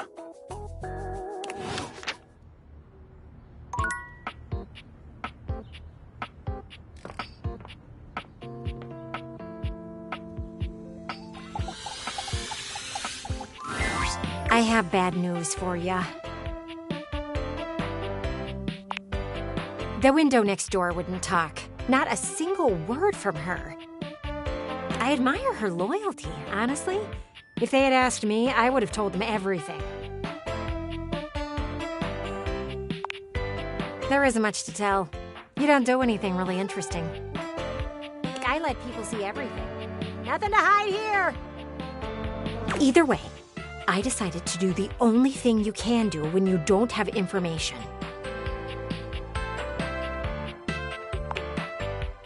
I'm no Maggie. I have other means. Speculate wildly! Using everything that I have seen, I am sure I can put things together. It'll be like our own personal soap opera. I love soap operas. You always know exactly who hates who and why. As viewers, we get to know everything. And they had a big party last week, too. I bet that's where everything went down. Oh, it's a shame you didn't get an invite. You could have brought back great intel. Sadly, I don't know anyone's name, so I'll have to come up with a few myself. Ooh, this might take me a bit of time. Meet me here another day. We'll come up with some good stories. I'm getting a bit tired from all this yapping.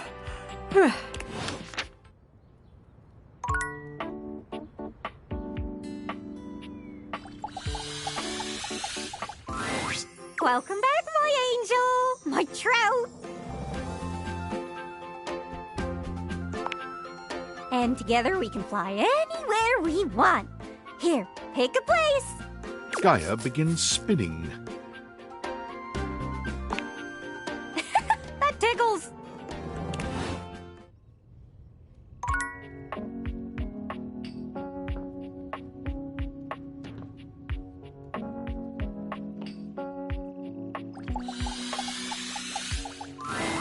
Buongiorno, amici. I hear we are discussing passion. To discuss passion, it is, well, my passion. I must tell you, truly though, you two are as yet unschooled in the arts and sciences of this noble sensation. See? I told you. You paid him to say that. I can assure you, he did not. No payment for passion for Fabrizio. I do this for love. Swagger is not a romantic skill, you see. You have much of one and very little of the other. Tanto e poco, see? That is why La Bella Windolin has rejected your advances with such a chilly seal.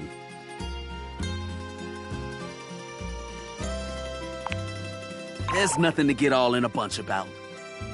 Don't let him downplay it. Fool was head over heels. Ah, see, I remember this. Your heels were very much over your head, amico. Shh! Keep it down, yo. No, così, but you should be proud. Shout your passion from the rooftops. We declare our love boldly. Except for when you fumble the ball as badly as Rod did. I didn't fumble anything. Fabrizio, do you remember Rod's line to her? Ah, naturally. Even if we fail, we should be proud. And you failed quite wonderfully, amico. All right, settle down. Ah, il tuo ottimismo. It is a joy to see your faith in your friends. Dude straight up said, I can see our future through you, Wendolin, and it looks as clear as can be. Lame! It wasn't that bad. Oh, see, it was bad. Again, nothing to be ashamed of. But see, where your fumble, is it? With orgoglio. See? It was awful, right?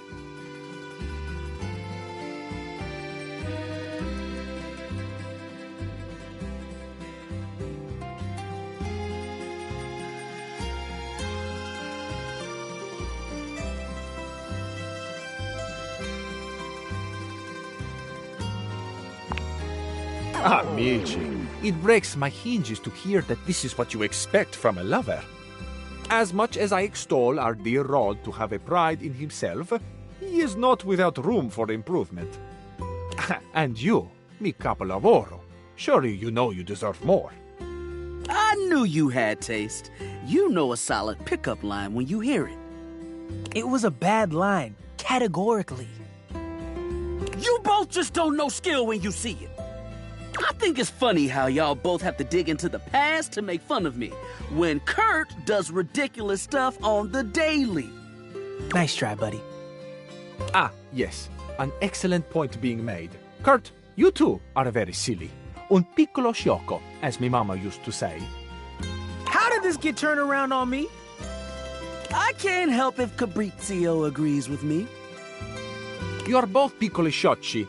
Perhaps it is why you are such fast friends. Ha! See? Both of us. Perhaps, one day, working together, you two may approach the romantic prowess that I possess. You've got swagger? You might say it is ingrained in me. Ooh, I need to learn from you. Yeah, that confidence was pretty boss. I am, amazingly, when taken in the light of all my other gifts, also a generous teacher.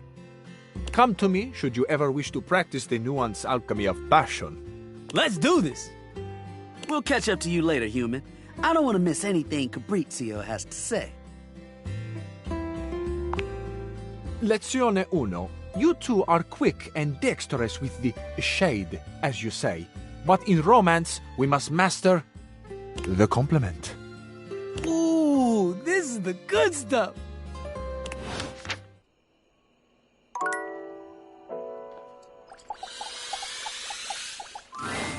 Welcome back to the home of I, Ron, who is both Ron and I, Ronaldini, an iron, a magician, and a writer, an official writer.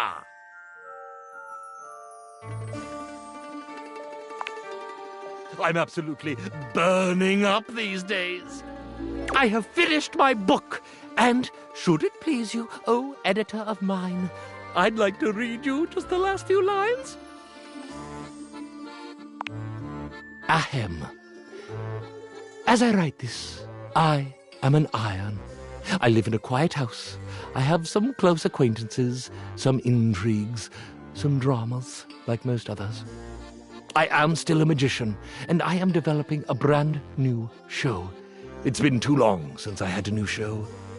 I am normal in very many respects, and I am happy to be so. But in one thing I am special. In one thing above all, I have achieved magnificence. I, Ronaldini, have a wonderful human. She has helped to write this story by recognizing long before I did that my story was one worth telling. So, what do you think?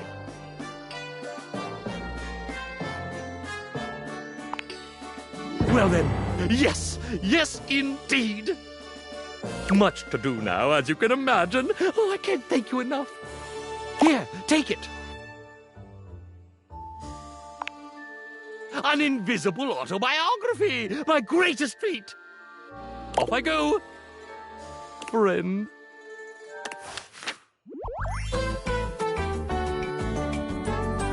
A friend who helped reveal my true self.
Well, after the fiasco I put us through last time, I have buckled down and I've been studying like a squirrel.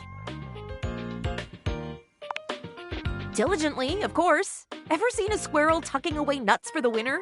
Imagine that level of industry applied to the medical school admissions test, and whammo! There's me.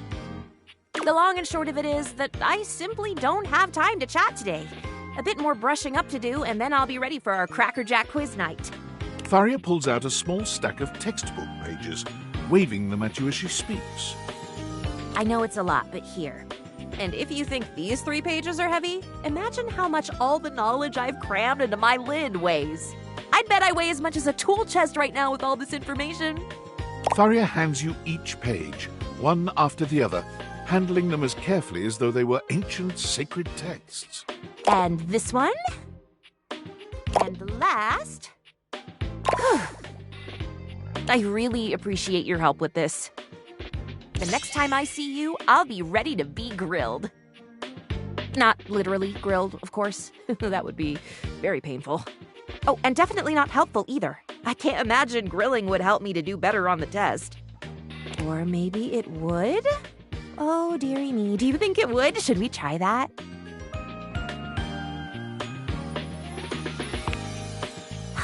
Okay, back to it. Onwards and upwards.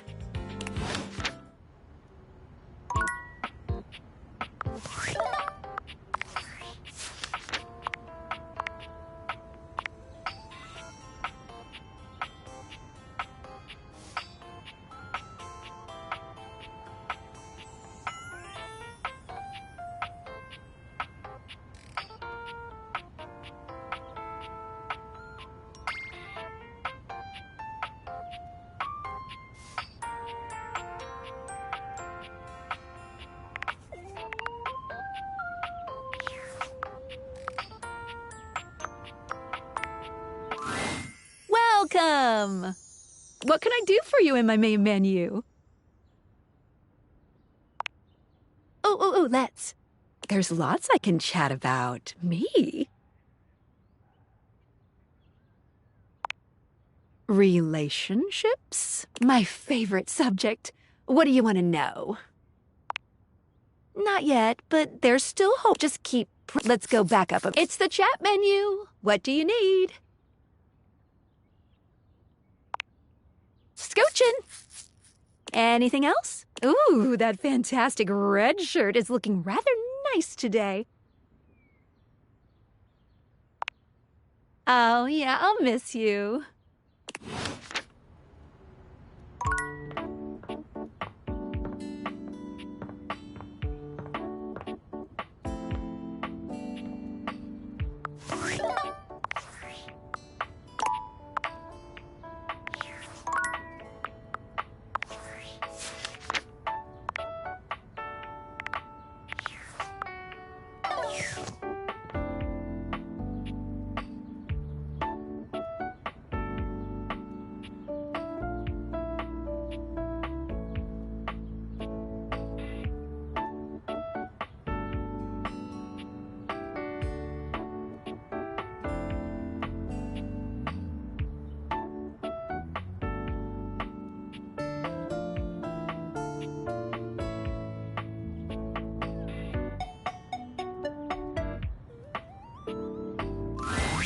Sup, dork? Smile looking fresh today. You get those teeth whitened?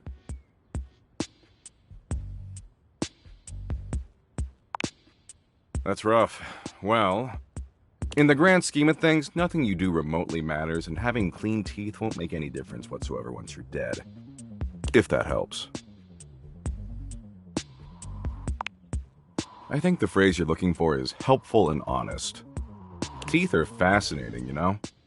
Did you know biologists theorize that teeth were originally hardened scales on fish that over time migrated to the mouth area where they aided in grabbing and processing food?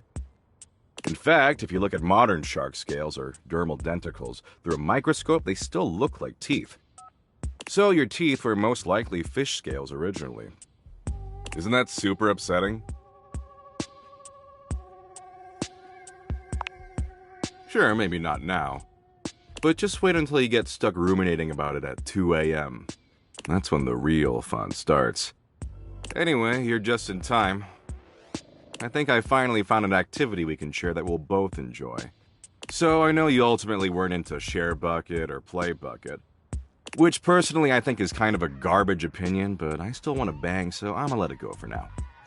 The good news is, there's a brand new app that just rolled out, and it's the dopest one I've seen yet. You want to hear about it? It's called VidBucket. It's a video app that exclusively features car crashes, really gnarly ones. And sorry, I was so excited I kind of got started watching without you. Totally my bad. But the good news is, there's still over 253,000 crash videos we can watch together. Man, it's gonna be so tight.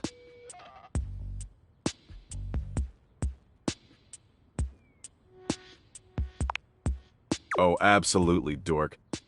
Nothing more fun than an endless stream of relentless graphic death that makes you confront your own pathetically fragile mortality. And it's not limited to just our country. See, every country in the world has car wrecks. And the less government oversight, the sicker the carnage. Total splatterfest. It's legit. You ready? Okay, let's get ready for senseless graphic destruction. Oh, can you press the play button for me? My ripped fucking fingers are kinda tired. They were pretty busy last night, if you know what I'm saying. What? Oh, no, nothing like that. I was texting Abby all night. She forgot to block me on WhatsApp. Gotta block me on literally everything, or else I always find a way through. I'm real persistent. Anyway, assume that was pretty clear. Man, you really need to take some fish oil sups or something. That's what I call supplements. It's trademarked. Get some fish lube in that mouth along with those dermal denticles. Because right now you're on a one-way ticket to Dementia Town.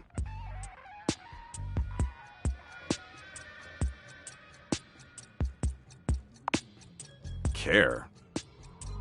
Oh, I don't care. But I wouldn't take it personally. I don't care about anything. Once you understand the universe is meaningless, caring is a fruitless endeavor. I know. Oh, well, sure. But VidBucket has 253,000 graphic car crashes. Speaking of which, we really should start streaming. Jeez, what is it with you and talking? We are talking right now, blah, blah, blah, blah. Our mouths are flapping and pointless information is being exchanged. See?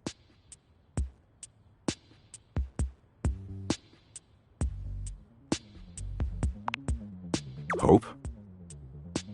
Wait, is she here? Have you talked to her? Nothing. Forget it. Look, talking's just not what I do. That's not my deal. I watch sick-ass vids of car wrecks and play poker and argue with white-knighting dweebs online. And if you want to hang with this smoldering smoke show, you're gonna have to love doing that shit too. Forever. Hell yeah, that's what I'm talking about. Now, are you finished? Because I've got a long list of meaningless crap I gotta get to.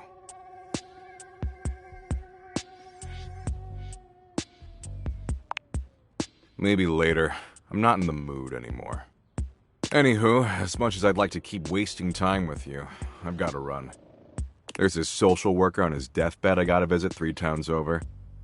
Apparently he's feeling peacefully content that all his awesome earthly achievements will persist long after he's gone. And I gotta explain that the literal second he dies, a nuclear holocaust could wipe away everything he ever accomplished and he'd never even know. Baller, right? Yeah, you get it. Maybe we can meet up later, though? As like FWBs or something?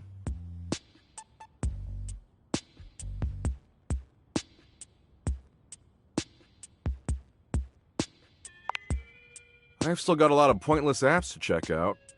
And based on how much time you've already wasted with me, you're obviously pretty available. And available is my absolute favorite quality in an animated meat puppet.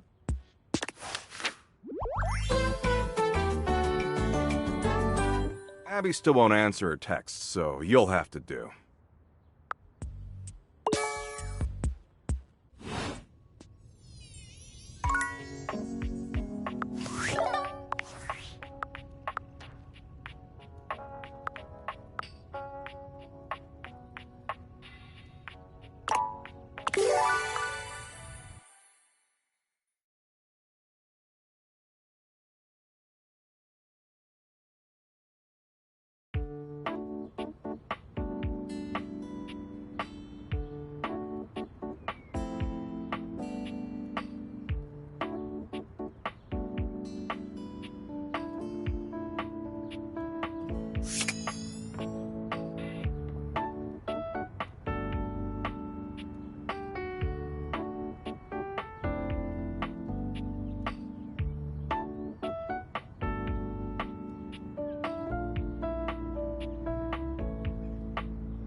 Sup, dork? Smile looking fresh today.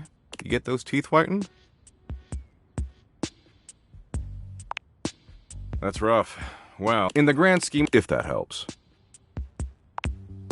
I think the phrase you're looking teeth are... Did you know biology? In fact, if you look... So your teeth... Isn't that super upsetting? Sure, maybe not now. But just wait until... That's when the... Anyway, I think I find... So I know you... Which person... The good news... You want to hear about it? It's called Vid. It's a video app that... And sorry, but the good news... Man, it's gonna be so tight.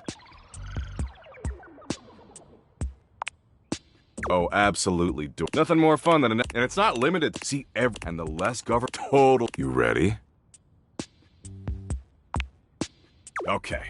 Let's get ready for senseless graphic destruction.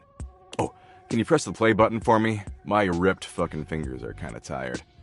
They were pretty busy last night, if you know what I'm saying.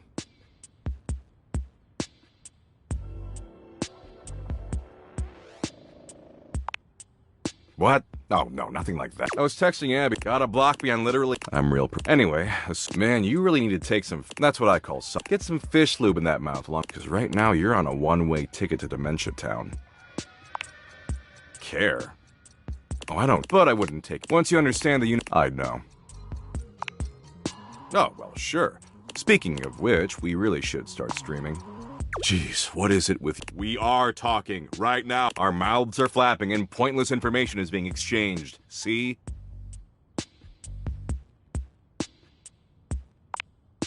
Hope?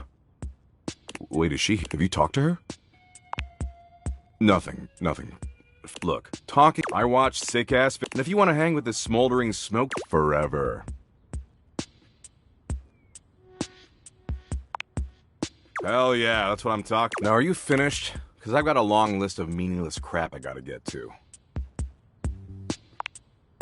Great. Anywho, there's this social worker on his... Apparently he's feeling... And I gotta explain that the baller, right? Yeah, you get it. Maybe we can... As like FWBs or something?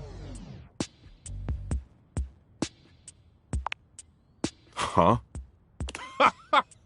No? I don't love any humans. Why would I do that?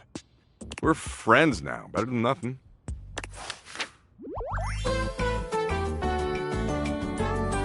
Abby still won't answer her texts, so you'll have to do.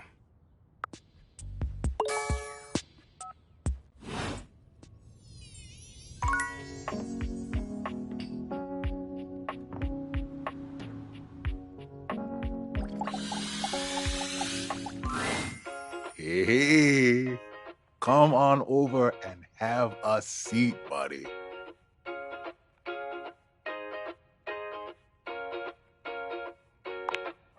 Awesome. It's a good day to spend some nice quiet time together, isn't it?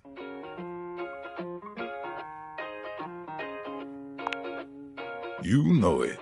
Koa tries to relax, but it doesn't seem to come to him today. He sighs, shaking his head. Who am I kidding? It's just too much on my mind. Sorry to break the silence, but it's important. We've been hanging out a lot lately, and I'm glad it happened. I've been having some trouble getting my mind around some things, and having you here, well, it's just made some things real clear to me. So I hope you won't be upset with what I'm about to say. I've got one last gift that I think will say it much better than I can.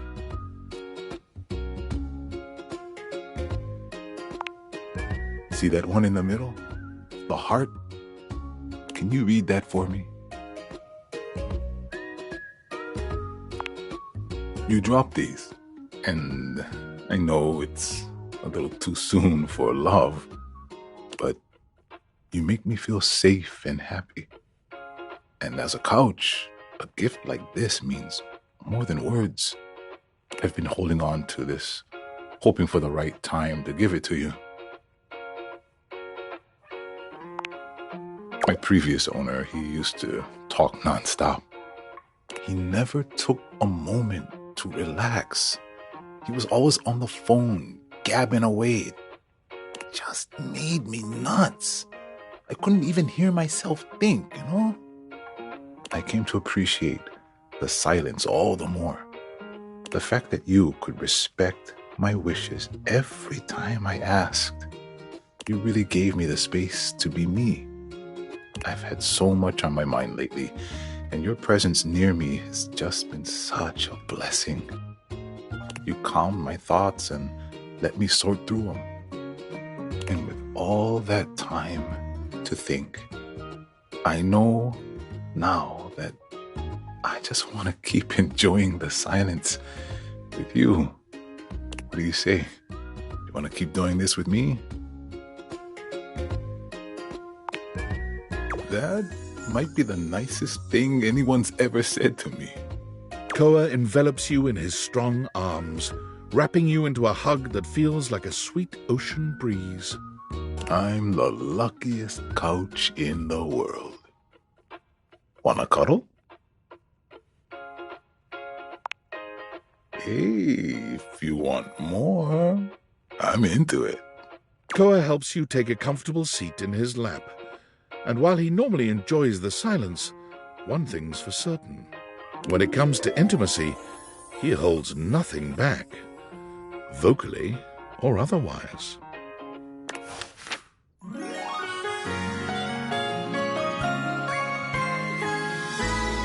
make me feel so cozy inside.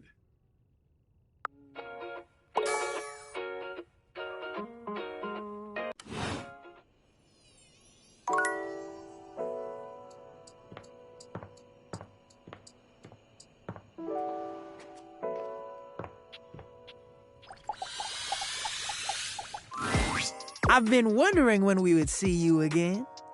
Yeah, we were just talking about you. All good stuff. They were talking about how good you look. What are you doing? You ain't got no chill. I'm just telling the truth. But you could be a little more coy about it. Oh, hey, look who's here. Weren't you two just talking about them? Yes, Gwendolyn. They think you are just the cutest thing ever. You should have heard what Kurt said about you. Okay, that's enough.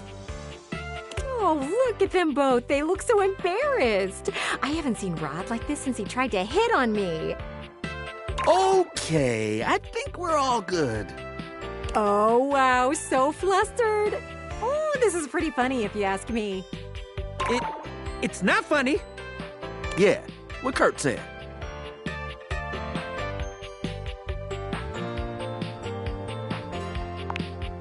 I mean, we could. But, you know, we were just talking about it between us. We didn't know Gwendolyn was listening. Not that it would change the way we feel about you. Not that we feel any way about you. Not really. Not that we couldn't feel some way about you. There's always the option. And only if you agree. Totally. Only if that happens. Yep. So... okay. I'm completely embarrassed now. Can we end this, please? You two want to stop talking? That's your favorite thing to do. Thank you, Gwendolyn. I sense a hint of sarcasm in that thank you. You are not okay, are you, Rod? And to think you liked Gwendolyn. Cooler heads prevailed there. Oh, projection. This is getting bad. Okay, we're ending this conversation. Right now. I think you should leave before they explode from embarrassment. That can happen? I need a nap.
Come here. Rod waves you over, his voice low. We gotta be quiet. Kurt is sleeping. No, wait. He's talking in his sleep. Yo. You silly. He's been going on like this for an hour. You know that textile looks great on you. Nothing but lame pickup lines and giggles. It's pretty hilarious if you ask me. Wait, what do you mean you like Rod more? I'm cool. I'm like, really cool. Wait, come back! Wait, don't go! Kurt snaps awake, looking at you and Rod for a few moments as he gets his bearings. I was doing it again, wasn't I? Yup.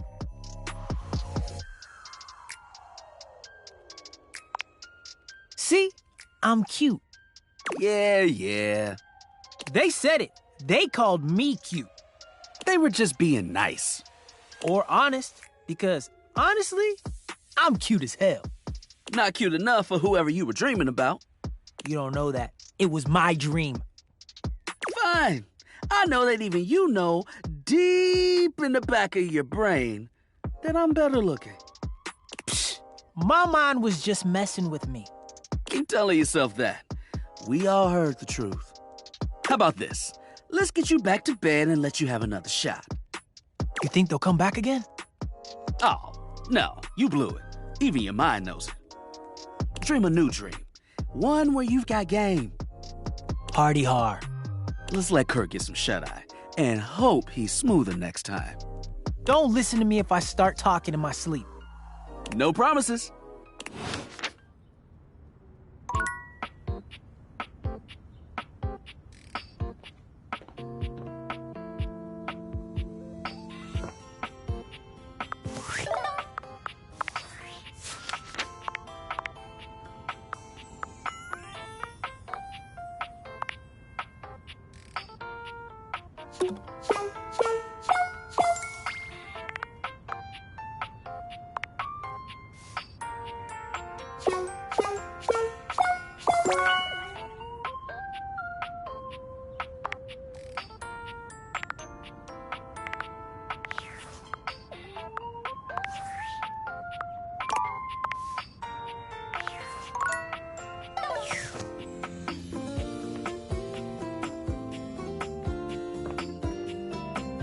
Behold my flow!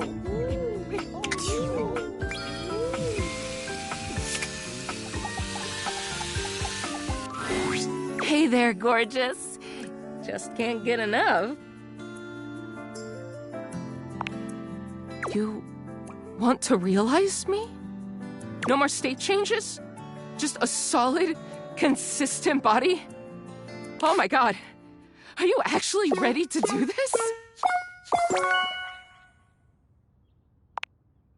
Sorry, but River can't be realized just yet. River flows through Winifred's story. Does that make sense?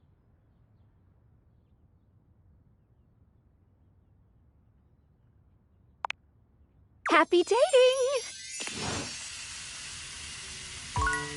No matter what state I'm in, you'll always see the real me.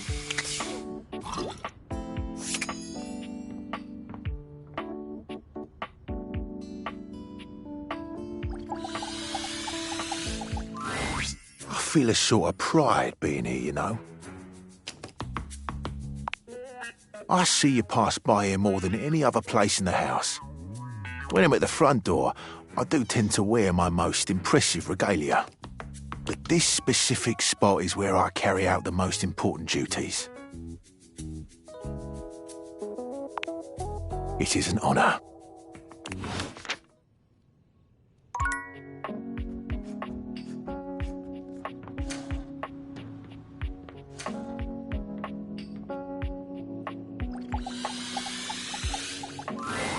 Hey there. If it ain't just the person I want to see. You've grown on me, I will say that. But I'm planning on something big, and I want your help. I think I gotta talk to Bathsheba, River, and Washford. I don't think I did a very good job at hiding it. When the previous tenants moved out, I was shut off from everyone. Even River couldn't come see me. It was then that I realized how much I missed them. Once you showed up and I could connect with River and Bathsheba again, and I met Washford, well, that's when I really started to think about how much I was capable of giving. That time when I was cut off from everything was lonely. But baby, I've got so much to give. And I want to give it to those who want to respect it. I think those three, they mean too much to me not to figure out what we are to each other. But before I talk to them, I wanted to talk to you. I've really enjoyed you coming down here to see me. And while a lot of that time was just you trying to pry information out of me, you also showed me that someone could like multiple people at the same time. And it's okay. You know, I didn't feel like I was allowed to before I met you. And now, why, I'm incredibly comfortable with me.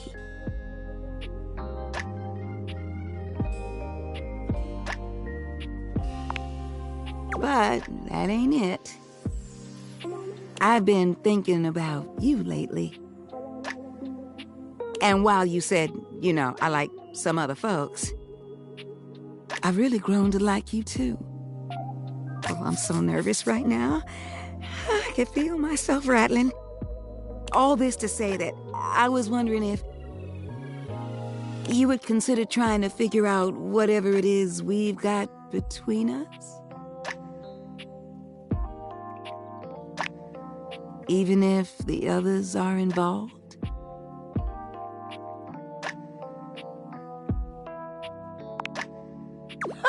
Well, ain't that something?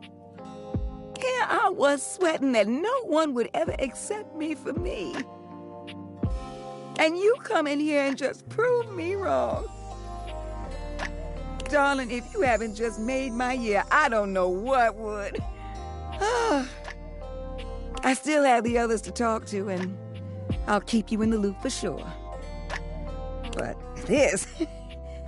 oh, this is special. Oh, I just know it.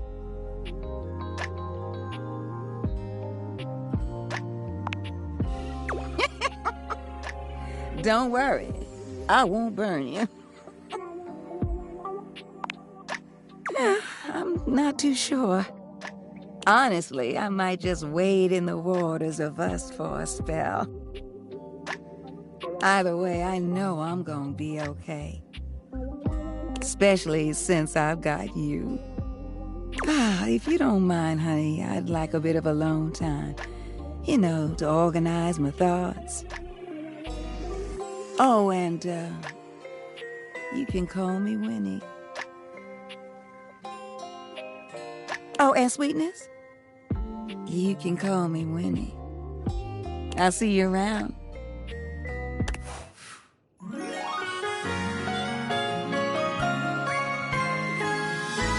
You got me all stirred up.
It's time.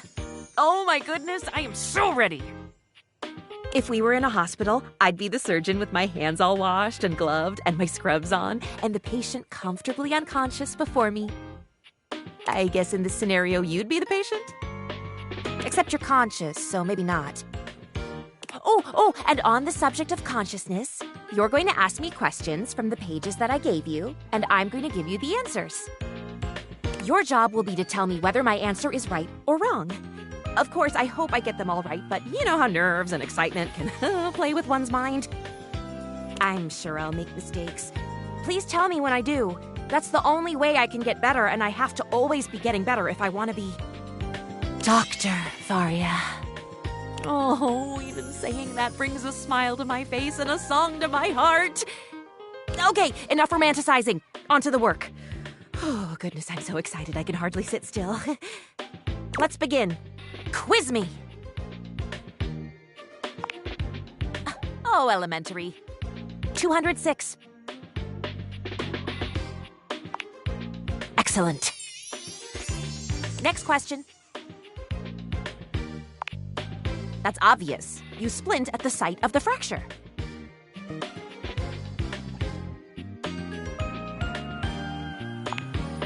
Oh, no. This is all going horribly wrong. I hope the next question is simple. Ah, this one sounds simple. It's amputate, bind, compress.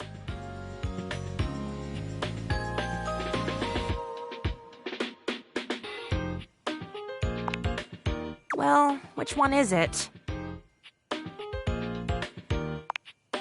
That sounds familiar. Next, always next. Symptoms, of course.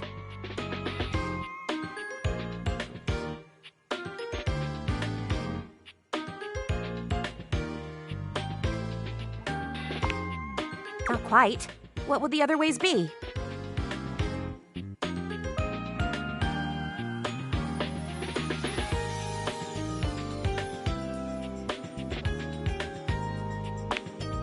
Signs and symptoms, of course. Almost done here. What do you have left? God's alive. Do I remember this one? I believe that it is true. The world of medicine is full of surprises. Feeling good now. I think I've got this on lock. What is the last question? Excellent. For brain surgery?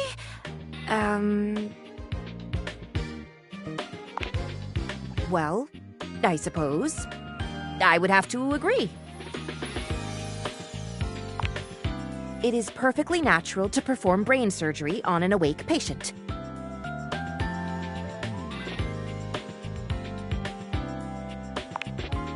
You aren't valid. Those were all the questions, no? Thank you for helping me to study. I'm confident I will do well. Come by next time and hopefully I'll have news to share.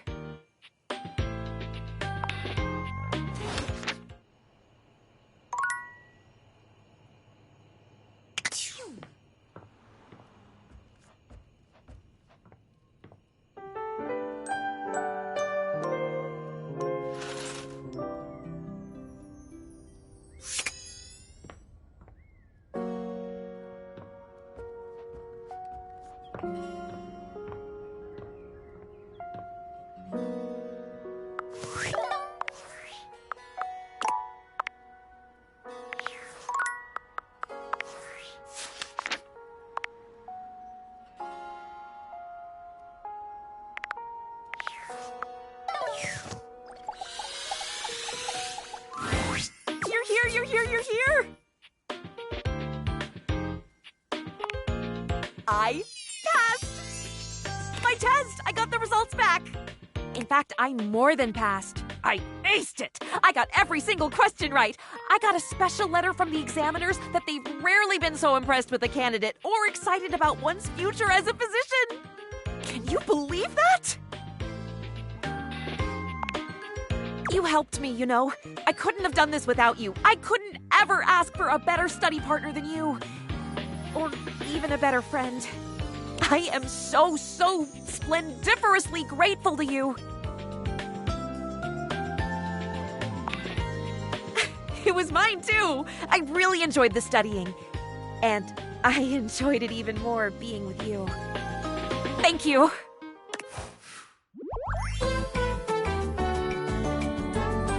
Thank you for your help.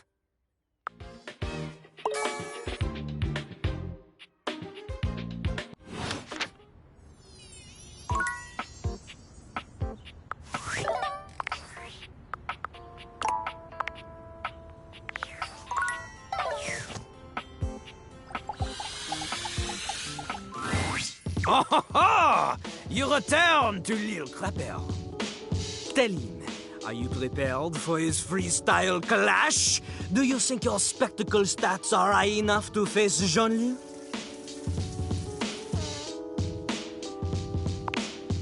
Okay. Do not worry. Lil Crapper, he takes pity on you. After all, not everyone is perfect like him. Jean-Luc will allow one mistake before you Jean-lose. Come, Paul Coq.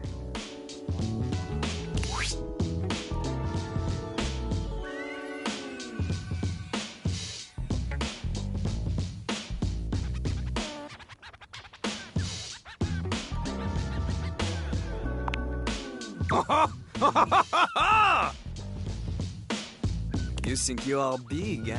You think you are a big man, or big woman, or whatever it is you identify as. Okay, have it your way. Lil Crapper will destroy you as you like it. C'est parti!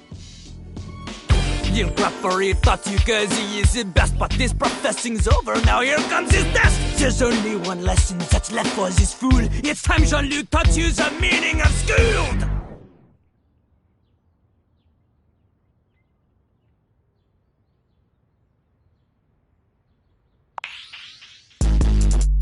I am school you, you fool you! I bet you, I fool you!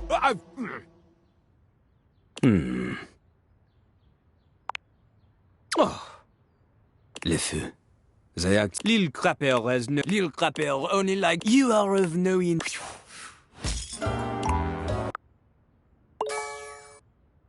Where do I begin?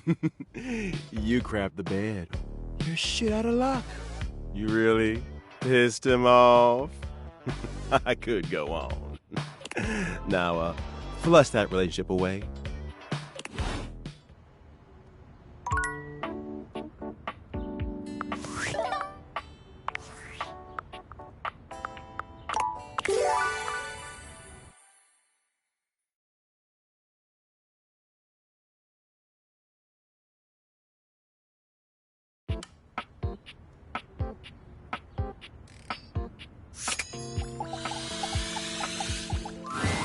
Oh, ha, ha!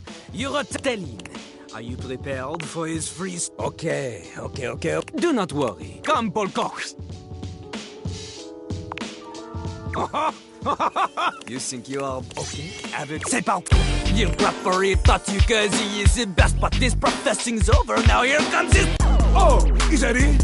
Oh, all you got? You keep on talking big man shit or get off the pie. I've been sitting here for 1,000,000 years and your basic rhymes got me more to tears. You act like you're too cool for school. No one hangs with you cause you're freaking weird. Wow, okay. Wow, alright. I tried to take it easy, but you're reaching for a fight. When you came to me, it was plain to see that you barely understand. What can you expect from a human Rex that doesn't wash their hands?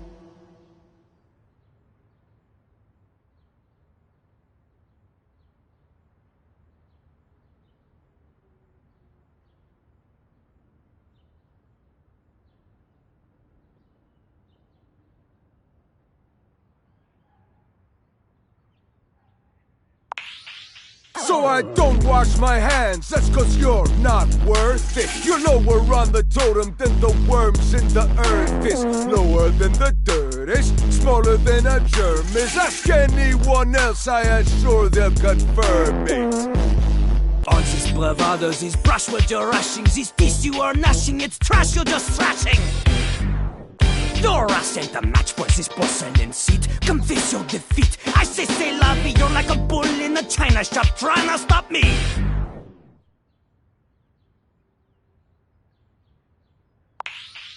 What a lovely chorus, I do know that my Taurus. The thing about us bulls, we're good at recognizing red. I bet you kinda like it when my ass is on your head, and when I start to spread. Huh?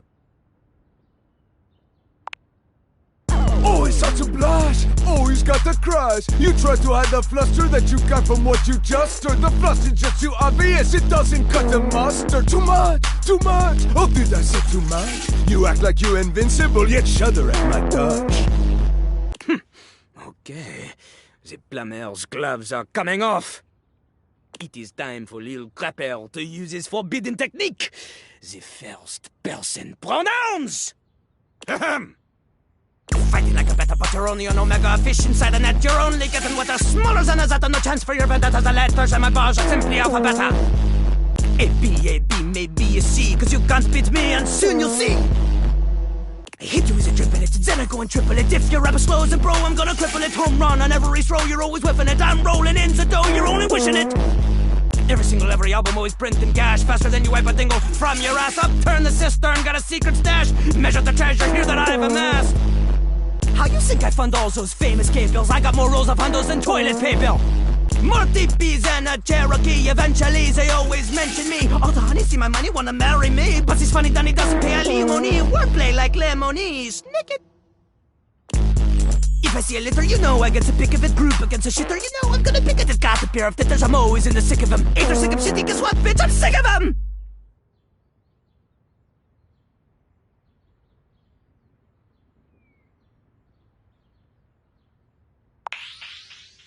You're fast at both rap and securing your loss. An ass who grows on me more slowly than moss or a lichen. Although all your lines are like lightning, this shit's ahistorical, man, it's just frightening.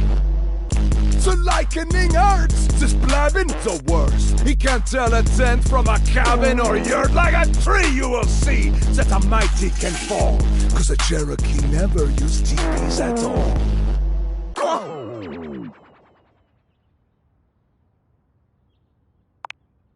Yeah, man, the Cherokee lived in, like, huts and cabins. Teepees were used by nomadic plains tribes. No! Jean-Louis' lack of cultural knowledge about the great native nations of North America. It is his undoing! Again! You'd be surprised at how often this happens. Jean-Louis regards you with a surprising tenderness. Could this be it? Have you finally gotten through to him? Incroyable. After all this time, Jean-Louis, I have finally found the worthy opponent. My lead is off to you, fellow Crapper. I look forward to crossing our rapier wits in the Battle of S-Word Play soon.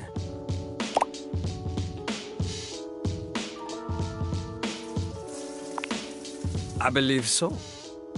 And more than that, you have earned my love.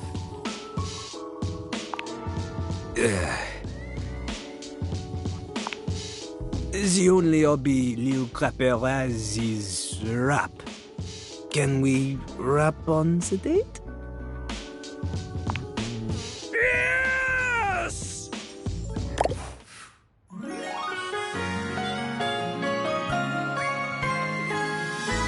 Her face, she feels so flushed.